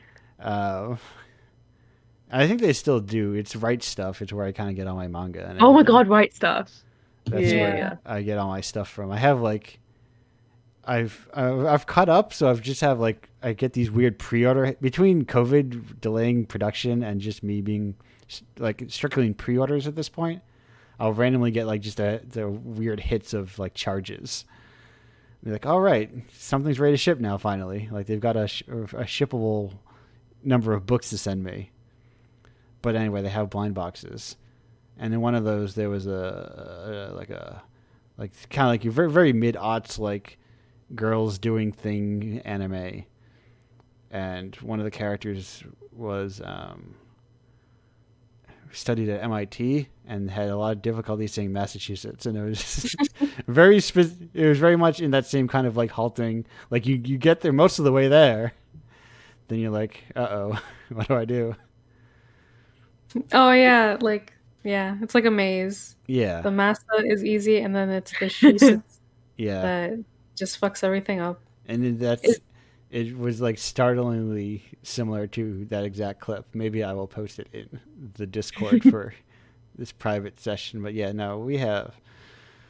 I mean, where Candlepin Bowling was formed in Worcester, there's no way you would know how to say Worcester by looking at it. oh yeah, isn't it like I read it as Worcester or something Yeah, like exactly. No, that's Worcester. That's Worcester. It's a great little city over there. See, in Britain we can pronounce that because we got Worcestershire sauce. Yeah, so yeah, well, we stole all your names from England. I mean, we just decided that we're New England. So we just like, close enough. We're the New England, as Billy Bragg once said. The thing he didn't want. I think what's really funny for me is like when I'm talking to people from England and like oh, like when I was in university, and there'd be like English people and then people who went to school in Scotland. Yeah. And we'd think, it's Britain, so you think it's pretty much the same. But then like me and the other Scottish people would be like, oh, do you remember Pasta King? And the English people would be like, what the hell are you talking about? Oh, so Eve, very important question. This is a sticking point in my life, in my entire life. So, Yes. how were you? So the name Bailey. How would you spell the name Bailey? Bailey, like Yeah. Bailey is how I would spell the name Bailey. Oh Oh, no, I'm sorry. no. So What? What? I was hoping for salvation in my life. So it's not spelled like that at all. Is it spelled like Kaylee, like with a DH? No, it's you got most of the way, Bail, but then it ends with an, and no, there's no E's or Y's. It ends with an LIE. Lie. Yeah, so I could also be pronouncing it wrong. Oh, so two L's. Yeah, two L's. And Yeah. Thinking Oh, yeah. the GH at the end for some reason.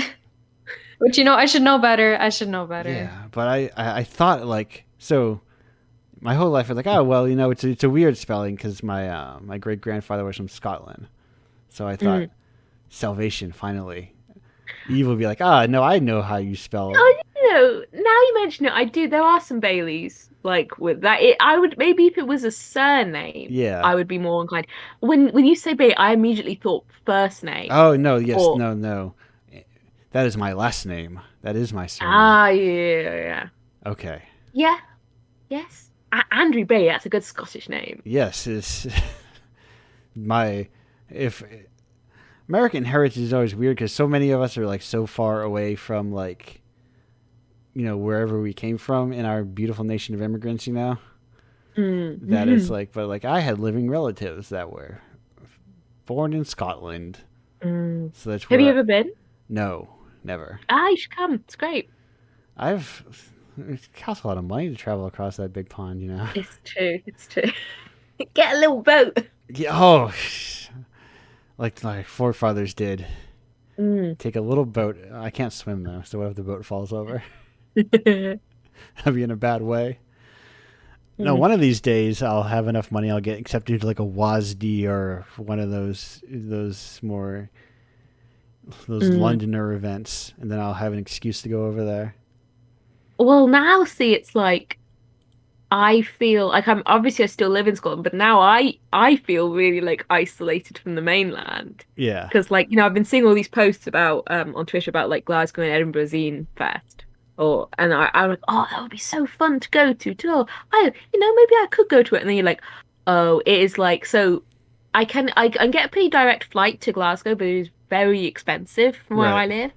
And the alternative is a 9-hour drive, which I'm sure maybe doesn't sound too much. No, listen, I know you are American. Yeah, no, yeah, that is still, but I'm an American in one of the little states, so I can drive from like across my state in like an hour or something, or like a few hours, but 9 hours, I'm like, oh my god, what is that? Is that how I get to California? That's forever away. Oh, sorry. That's the thing I was always curious about Europe, because obviously, like, I've never been to Europe, but it seems much smaller, kind of. Like, the countries are so close to each other. I mean, when I was growing up, like, my dad has a real fear of flying. And so when I was like 8, I think, we drove to Italy. From Scotland, and like it's weird because you think of that as being like completely different places, but you can just drive them. Like ferries are great. But yeah, I mean Scotland is funny because in Scotland, like all of the major cities are really like 2, 3, 4 hours away, and then you get up to the Highlands, and then suddenly it's like a 5-hour drive to the next place, which is where I. But yeah, it's kind of cool. So it's just a lot of emptiness. That's the ideal kind of place I would love to live. Oh, it's awesome. Like, I mean, I say this all the time. Like, I am so lucky to live where I do. Like, I live in the most like beautiful place in the world, in my opinion. Like, it's just stunning. Yeah, everyone come to the Hebrides. It's great. Uh, You can't I know walk. I was complaining about tourists earlier, but everyone should come because it's lovely. Yes, no, listen, I also live in a tourist region, you know. Mm. The old I mean, the old Cape Cod, Martha's Vineyard is nearby, you know. It's where the elite go. What is Martha's Vineyard? It's an island. It's an island for rich people. Oh, it's an island. Yeah. I thought it was just a vineyard. No, I got lost. I got lost on Martha's Vineyard once. I got Ooh. stranded there once. I went to go see a radio show, and then I missed the last ferry. It was a very bizarre experience. Are you familiar with the Moth? The Muff. The Moth. The Moth. It's like an NPR radio show where people tell stories. No. So I went to the Moth once on Martha's Vineyard, Mm. and I kind of hung out there and I watched the show. And then I had this thought like during the break where I was like, because when I came up, I was talking to someone who she was like interning at NPR or something. And I was like, she didn't leave, so clearly she's going back on the ferry. But also, what if she isn't? And I had this weird like, what if the ferry's closed? And then the ferry did close. So I like Ubered my way down to the port, and I was like, nope, no more ferries.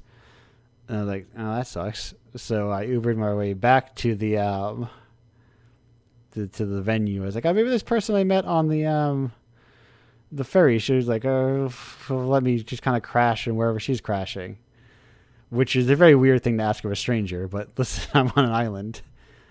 And then no, the event was over. Everyone had left, and I somehow ended up going to dinner with like the coordinators, like the speakers. So people from like, I was at this far too expensive seafood restaurant with like, I don't know, like Obama speechwriters or something, and other like motivational speakers from around the world with important like stories. Then I ended up staying in like the guest room of a local theater owner, and then I took a ferry back in the morning, like very early in the morning. Just For like I went back in on the car ferry, so like I wasn't sitting, I was going in with the cars. Oh, so true. So like you went from not having a place to stay Yeah, to, living it up with Obama speechwriters? yes, in a way. I think. That's so crazy. It was a very Yeah. bewildering, like, I don't know how it happened. It was kind of a very strange experience of mine. Oh, that sounds so cool though. What did you guys talk about? I didn't. They kind of talked about the thing. It was very much like, a random person being tacked onto this group.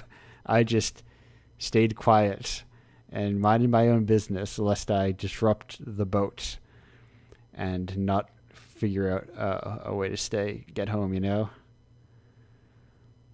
But they talked about stuff. Very casual conversation. Nothing too interesting, I don't think. Real, Oh, I like... see. Sorry, what was that? Oh, I was just saying, oh, I see. Oh, I yeah. was thinking like maybe, national secrets or something No, like that. But no, it was very benign conversation about people who are like vaguely aware of each other. Like, oh yeah, how's this? How's that? How you doing? Probably stuff that implies that they have a lot more money than I do, and I feel out of touch. And I was like, oh well, I'm gonna just glad it all worked out, I suppose. I'm not going to that place again unless I need to. I think they were telling me someone had a private boat that maybe I could go on, but I don't remember. Or was it a plane? Was it like a prop plane kind of thing that I was going to go back on? I don't remember. like just to stay the night or to fly on? Just to fly out that night. Oh, I see. But Damn. They must have really liked you then. yeah, they were just trying to help. People are sometimes nicer. I mean, this is also like, real bougie people, so they're like, Martha's Vineyard is like the rich part of the whole this region. I think maybe I thought that Martha's Vineyard was a chain restaurant. Same. I I swear. think I was confused with Olive Garden, possibly. I mean, I know what Olive Garden is, but I Well, think maybe it. So, there definitely isn't a chain called no. Martha's Vineyard. Honestly, when I was on Martha's Vineyard, they did treat me like I was family. So I understand your confusion. Oh, okay. No, I'm no. learning so much today. Yeah, no, Martha's Vineyard is like a small island off of Cape Cod. Which is I think itself is technically an island. Mm, Technically. yeah. But like a man-made one. I mean, I'm gonna be 100% honest. I don't really know what a cape is. A cape You know what I is mean? I think a cape is yeah. What is a cape? I All I actually don't know know, what a cape is either. I just It's not know, a, it's, I just know like the Cape Fear episode of The Simpsons. yes. It's It's kind my of like only that. only exposure to capes. Yeah, it's basically like that. No, I'm looking up we're getting into classic podcast territory where it's like if this was a podcast about I would do a podcast about different geographical structures, and I would sound like I'm an expert. I would have one of you two would be like a geologist, but really all we're doing is reading articles off of Wikipedia, as any good podcast does. But Move no, over true crime. It's time for true geography. yes, exactly. podcast. I should start a true crime podcast. All you really need to do is just read articles off of Wikipedia Mhm. and make too light of the fact that people are getting killed, actual living people, real people. But capes are like they're what you think they are. They're kind of parts of land that are like surrounded by water. They erode and stuff. Cape Cod's an island though because they made a canal, cut into it. Oh, okay. They made a big old Cool. canal through it. So now it's Feel like- technically speaking an island. Martha's Vineyard is close by that. Wow. Cape Cod is like an arm. If you imagine it. Imagine yourself like flexing. That's what that is. That's that part of America. Okay. Is the flexing part. So is it right out in the ocean? No, it is very close. It's like probably a half-hour ferry or something. Wow. Nantucket's a little further off though. What really amazes me is when I see Americans talking about like, oh, you know, I didn't go and see the sea until I was like 15 or Yeah. like 20 or 30 or whatever. Like that's amazing to me. I mean, living on like a relatively small island, really. Britain is what Britain is. No, You know. listen, I'm sure there are tons of Americans who will never see the ocean. But you got the big lakes, Yeah, only a couple of us have the big lakes. I suppose. Yeah, Lakes too. lakes Yeah. are great. Actually, Eve, I had a question. Oh yes. I played your game like just now. Oh, The one Yeah, I really like never wanted like the expert of doing that, playing the guest games during the show. And I mean that as the highest compliment. Oh, well, it is something I do sometimes. Yeah. I was playing God as a Fat Woman Sitting in the Bath because that yes, was the game that popped out to me most. yes. And I think you mentioned that it was inspired by where you live. Yes, it's very specifically based on about 2 minutes walk from where I live right now, my house. Like, so it's actually a very nice walk that did not make it into the game. You like walk across the road, and there's a really nice walk up to a ruined temple from I think like the 13th or 14th century, and like there's like lots of nice sheep as well. And then you go over a gate, and then you're at this little. It's so where I live. The US is just it's like 99% like little sea locks and lochans and so like just tiny little patches of water with tiny little shores. So it's a very specific bit of land there, which is like a little place. Yeah. Yeah, that sounds absolutely beautiful, actually. Oh, Like, it's stunning. I live in the suburbs in Ontario, Canada. So I like beside me, there's like the most exciting thing would probably be like a cemetery beside like a Shoppers Drug Mart or whatever. So there's okay, not a Shoppers Drug Mart, a Hasty Market. Okay. But which Hazelnut, I feel like okay. is Well, more evocative. where on the store spectrum does a Hasty Mart fall next to like a Tesco, so I can understand these things? I don't know what a Tesco is. It's kind of like a convenience store. Okay, is it like a 7-Eleven? I've never been inside a 7-Eleven. What about a Cumberland Farms? What is that? I I feel think like you're just making up names. Yeah. Hello? uh, uh, no. Whoa, wait a minute. My brain was going to say a weird, like, when you start to make like just collections of phrases and then sometimes you accidentally stumble upon a real phrase. Oh. The one I'm not going to say is what I was going to call a thing. But no, I think I've done the store, like convenience stores, gas station, Mm, service center stores are like the true blood of Eddie regional flair. yeah, So true. The liminal space, quote unquote. Yeah. But yeah. yeah. Um well, first of all, I really liked your game, Eve. Um and I was like I played more too. Not to embarrass you or anything, but I was really struck by how much kind of like the landscape around you kind of shaped this game, but Mm, also the one about white dresses on branches, I think is the one where you yes. describe like a fallen wall on the grass, I think, which I'm trying to remember. I probably did. Um, some kind of ruin, I think. yeah, yeah. Yeah, and I just found it so evocative and Yeah. like yeah, because I really like poetry as well. So I Mm. was just wondering, like, is it something that is like the landscape around you, the geography, the kind of like environment around you, kind of like really a source of inspiration for your work, or Oh like no? yeah, 100%. And by the way, I read one of your collections of poetry. Gosh, the name is escaping me. It had a name like, it was about seeing symptoms of mental health problems in like strangers and fictional characters. Yeah, that's me. Yeah, it was great. I really, really loved it. It was amazing. Oh, thank you. But but yeah, like I mean, I always say this. I live in like one of the best places in the world to like write poetry, and it's just I think because not only is it like it's a very beautiful place, but it's also a very in some ways a very desolate place and like quite harsh. Like the landscape here, like there's hardly any trees at all. It's constant. Well, not constant, but there's a lot of rain and wind, and it's just these like huge empty like stark surfaces. And I do a lot of like cold water swimming as well, like freshwater swimming.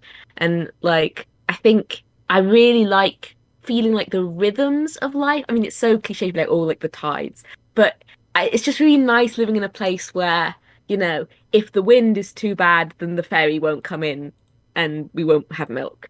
Like the way that the weather and the environment actually noticeably shapes your life. And like I think one of the things I liked about God is a Fat Woman Sitting in the Bath that was fun to make is I really wanted to make something that I think often we talk about like the rhythm of seasons, but one of the things I like about living where I do is the tide is so visible in the sense that when that bit where I was saying about where I like go and have a walk, there are literally places where I'll be like, oh, it'll be low tide in an hour, so I'll be able to walk a little bit further because the tide will come out and the mud flats will be visible, and then I better make sure to be across it in another couple of hours because then they're going to come back in. So like the environment changing in a really like visible, tangible way, I find so great, you know.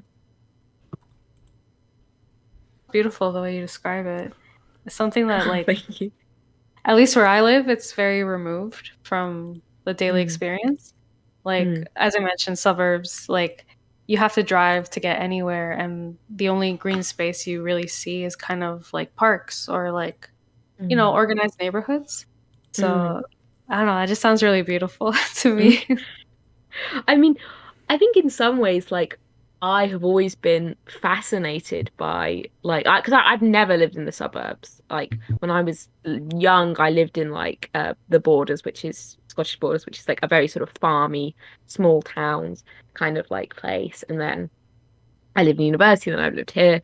And like I think I've always been really fascinated by the idea of like the consistency of a suburb, which is its own kind of beauty, I think definitely. The sort of like it like I think the whole thing about liminal spaces is kind of very popular on the internet at the minute, isn't it? And I think there's something very appealing and kind of haunting about these places that do seem removed from those like rhythms of the natural world, you know. And it's easy. I think it's easy to be like, oh, it's not good, but I think it is in its own. It can be in its own way be really interesting and beautiful. Hmm. Yeah, I've never thought of it that way. Kind of like the idea that you see the same stores, the same structures Mm. everywhere, and it should be kind of like a comforting experience, Mm. perhaps. I mean, the grass is always greener, isn't it? Right, right. Because for me, I kind of like look at that as like a symbol of late capitalism and like Mm. how horrible it is that there's no kind of like personalized experience in the suburbs. Mm. But to think of it that way that you're describing, I feel like it's kind of refreshing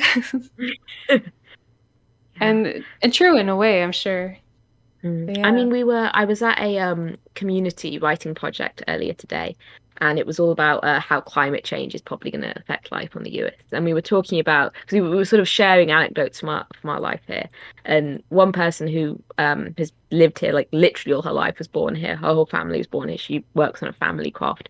Was talking about how like it's easy to talk about how beautiful it is, and because it's so remote and so small, you get very sort of defensive, wanting to like be like, oh, I love this place.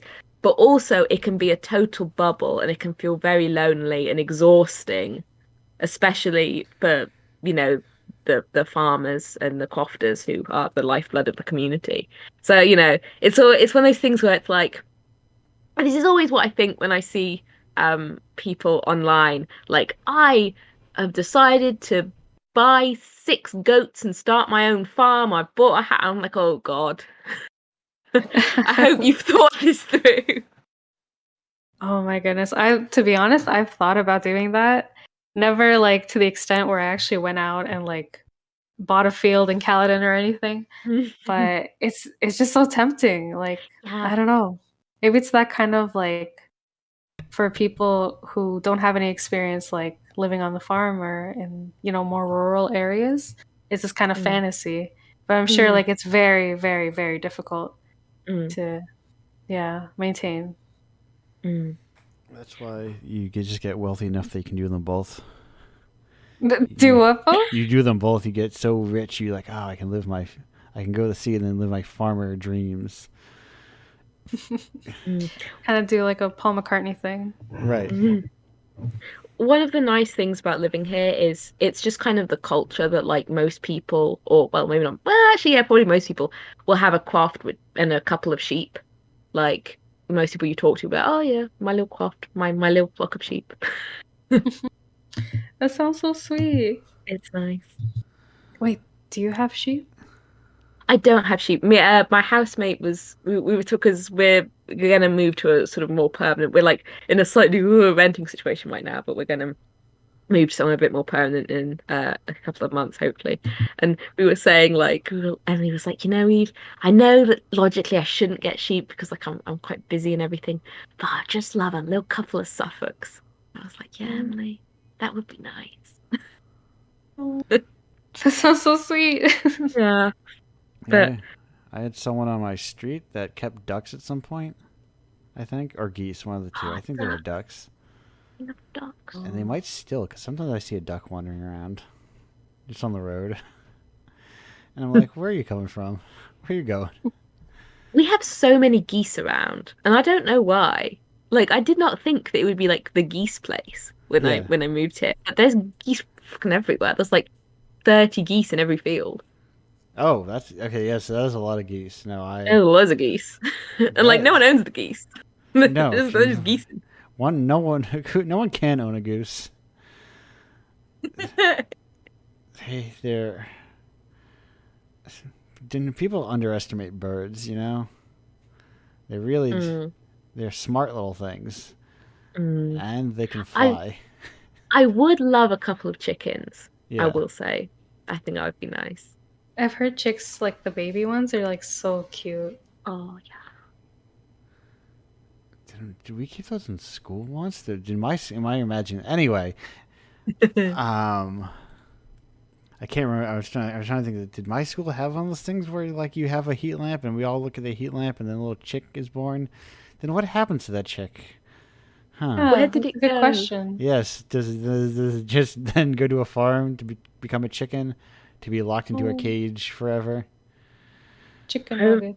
I Anyway, was I was always so like how in like TV shows and stuff about like primary schools, grade yeah. schools, they always have like a class pet, like a little hamster or something. I was always so jealous. I was like, why don't we have a pet? I No, want a yeah. class pet. We never did. I never think I knew anyone who did it. It just seemed like a It's all a lie. right. Also, I feel like my school has lost accreditation and all sorts of things, so they didn't have a lot of dosh to throw around on uh, pets. Speaking of stuff to throw around, we've been throwing around a lot of words, and we're going to stop throwing those around now soon. Which is I'm gonna put the words we're down. going to put the words down. We're gonna each go to our Speedy Marts and our Tesco's and our Hesses and A our, hasty marts. our Hasty Marts. That's the one. I screwed it up. It was Hasty Marts. You guys have much better supermarket names. Friendlies? Well, Friendlies isn't the supermarket. Yeah. Hasty Mart? That's such a good name. Yeah. Great name. But Tesco sounds like a place where you get gas. Wait, Tesco. is it a supermarket though? Tesco, yeah, Tesco is so. Well, actually, the supermarket near me is the Co-op. We don't. I think there's not a Tesco around for 200 miles. But yeah, we got a Co-op. We got our local supermarket. But no, Tesco is the big one. Then there's Asda. Then it's like Sainsbury's Co-op. Then it's free for all. Oh, I've never heard of these names, but like I respect it. I respect it. Yeah. Oh no. Bianca, were you the one I was trying to teach about Stop and Shops?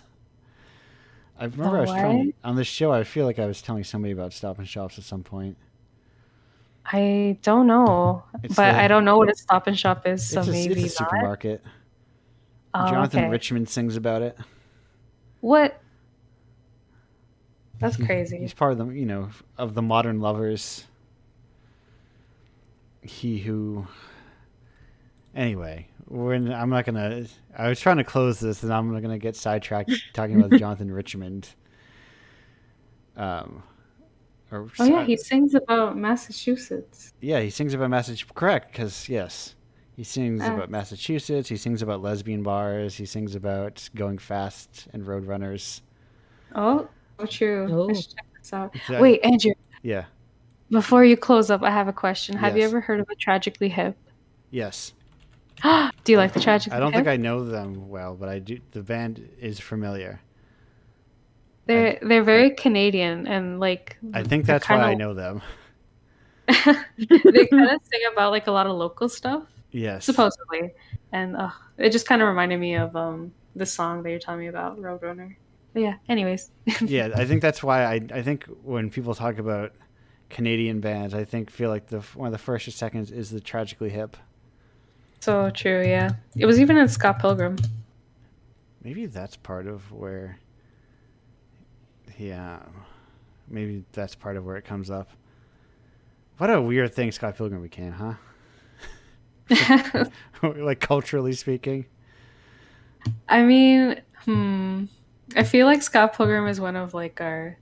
Okay, no, I can't say that because I'm not from Toronto. Yeah. But like I learned about like concert venues from Scott Pilgrim. That's what I mean. It feels like it is like a very specific, like very kind of like Canadian thing, kind of like indie comic, and then it just kind of became this weird go-to, almost like this shorthand Garden State for another generation. Garden State being a comic or No, Garden State was a movie about Zach Braff, and like it's the real insufferable kind of guy. I see. But Yeah. I think it deserves a better legacy than that. I think it's a good comic, more or less. Yeah. I think Hot take, the final hot take of the evening. yes. The final hot take. I like. It's got good lines in it. I only recently realized that that L word joke is because of the show The L Word. It never dawned on me until like literally a week ago. Wait, was it? I thought it was just a lesbian joke. That's what I thought too, but then I'm like, oh, there's a show called The L Word about lesbians. Oh, so true. I mean, like, as a lesbian, like, I don't know how to feel about that joke. Like, it's fine, I guess. But Yeah. Scott Pilgrim is, I don't know. Like, I never finished the comics, but it had some good stuff. It's very Yeah. local, which is nice. I enjoy Yeah. that. It's fine. It's a very. I think I'm on Wikipedia once again. 2004 to 2009. When did Scott Pilgrim run? Because it feels like one of those jokes that I'm like, oh, that joke makes like way more sense now if it is like a joke about him thinking it's the TV show. Oh, wait, yeah. Yes, yeah. That show ran from 2004 to 2009. Scott Pilgrim ran from 2004 to 2010. Oh, yeah. Topical. So it My is. only. So it's a topical joke. It's most likely a topical joke that took on like a new life outside of like who talks about queer as folk anymore, you know, and the L word. But anyway,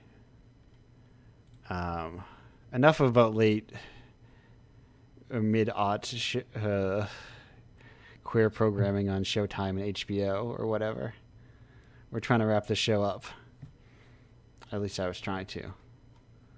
But here we go. The show. Bianca, what have you? We were talking about games and stuff earlier. If someone could find this, like a game or like a book of poetry, a small zine of poetry about relating to art and film, where would people find that kind of stuff? Oh, right. So, I am Cryocannon. Should I spell it? I'll post a link in the chat. No, it's like you think it is. Yeah. It's cry and then an O and then a cannon. Yeah, like a frozen cannon. Exactly. Or a cannon that shoots frozen beams. So I'm Cryocannon on Itch and Twitter and Instagram and Tumblr, like pretty much everywhere. And you can find my Twine games and poetry games and just straight up poetry on there. And it will mean the world to me if you checked it out. Yeah, these are good stuff. It's why I have these people on the show and in the zine in the first place, you know? Eve, what have you got to tell people about? I mean, my itch is Kafkaesque.itch.io. I have the games that we were talking about earlier, and several others. On the whole, maybe like 5 others. And you can follow me at Strange PDF on Twitter, where I have never posted anything worthwhile ever, but please feel free to follow me there. Yeah, that's about it. That's the ideal style of posting. So true. Don't worry about worthwhile. Just post about, I don't know, dumb bullshit that nobody cares about. Listen, I have people just need to get out of their house sometimes, you know, and stop posting. Yeah, you need to touch grass, you know, read a book, watch a movie. Yeah, but before you do that, you should buy Indiepocalypse. Oh, perfect. So yes. True. Yes, and get on your laptop and go outside and do it. My version of touch grass, I always think about is the I've said it like a million times on the show, I'm sure, is the Grant Morrison comic, Flex Mentallo, where there's a line in there that's like, being clever is all well and good, but sometimes a fellow needs to get out of the house and meet some girls. Oh my god. I mean, so true. And I'm like, that's my mental equivalent of people who need to touch grass. Andrew, the girls are in the internet. They're in the computer. Listen, There are. How do I reach them? Maybe listen. It's they are there. That is your number one stop to find them. That's true. That's true. But I don't know. I guess be less clever about it. Get out of your own head for a second. Anyway, I think that's a good comic to end the comic top. I think Flex Mentallo's cool. He was in that Doom Patrol show they did. He's the hero of the beach. The one with Brendan Fraser. Yeah. I think. Yep. I was meant to watch that. It's as someone who like really loves Doom Patrol as like a concept, and like I like the Grant Morrison run, but I also like the original kind of Arnold Drake run. I think are both very good. They're like, what if if they're the X-Men, but people cared even less about them or whatever? They're just like these weird. Doom Patrol is cool. I think Doom Patrol is cool. Yeah, I had one comics professor, like in a comics class, that loved Doom Patrol. He was just like, you guys should pirate Doom Patrol, the TV show. Yeah, And- the Grant Morrison one is a weird metatextual one. The original one has like a lot of other. It still feels like modern in some ways. It's interesting. At one point there are aliens, and these aliens come up. So this is my last tangent before I do my plugs because I really like this thing. And so this is Andrew Describes a Comic. I'll play the segment music now for Andrew Describes a Comic. These aliens come up, and then so Elastigirl grows really big, and yes, she grows really big, and she has like convinces these aliens more or less that they are like humans grow really huge and stuff like that, and the alien's like, good seeing you then, goodbye then. Oh, I think she thinks like, yeah, like they're like she's huge, and like the Invisible Man are babies, and the Robot Man is their toy, and he's just like, pleasure seeing you, goodbye, and he just walks away, and then he comes back like, oh wait a minute, the humans aren't all giants, you tricked me. And it's just very bizarre kind of thing. I like it. Anyway, Indiepocalypse, like you said, you should buy it. The new one just came out like yesterday. I keep cranking these things out every month, believe it or not. No one can stop me now. I'm like Freddie Mercury once said, please don't stop me. I'm going to keep going. And indiepocalypse.com/Patreon to subscribe to things to get them online and not think about purchasing. You can even, if you buy it for a year, you get a discount. Like it's like it's like 2-month discount. So it's like really the most sensible way to buy it. That's it. Submit your games, I guess, also to indiepocalypse.com/submit. And with that, we're going to bid you goodbye. Thank you both for being here again on the show. Thank you for having me. Glad. Thanks. Love to have these things around. One of these days, I will be able to travel the world and see all the Indiepocalypse people around the world, and they'll be like, hey, look at that. It's the guy, and I'll be like, it's me, the guy from the thing. You're the other person from the thing. I feel like I associate you so much with your profile picture. The guy saying big asshole. Oh, yes. And I'm like, I know Andrew isn't just like a cardboard cutout of that guy, but like I'm not. My hair is a lot longer. Oh? Yeah. You One know how I was cutting my hair like short on the top, or like short on the sides, long on the top, and then like every guy just started doing that, you know? So my plan was to be like, what if I just never cut the top? And that's kind of what I'm doing now. Still trimming, well, not right now, but I theoretically still trimming the sides, but just letting the top grow forever. Yeah, quarantine Yeah. hairstyle. I did that too, kind of. I was doing that before quarantine. Oh, so true. Wait, never mind. now that it's quarantine, I haven't shaved the sides in a long time. Oh yeah, me neither actually. So now I just have long hair. Well, I had a haircut like in my house Yeah. recently, which is nice. I Yeah. theoretically could do it because all I am is like pop. When I go, all I do is like say put on the 2 and shave around the sides.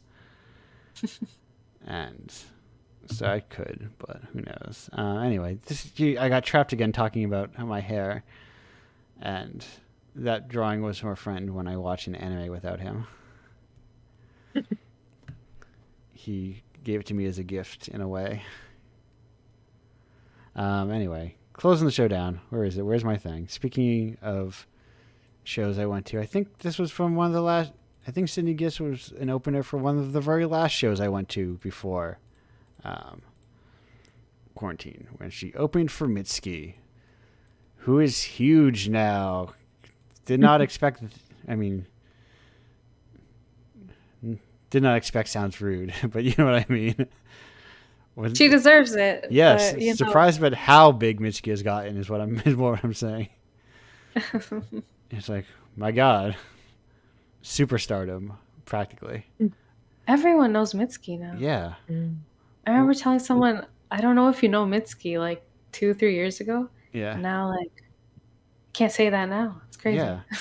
Right. And it was like when I saw her at that show that Sydney Gish opened was like so my local theater has a downstairs and an upstairs. The upstairs is a lot smaller. Mitski was playing the upstairs where it's like a I don't know, like maybe 100 people can fit, maybe generously, and it's like a small stage. It's not a raised stage.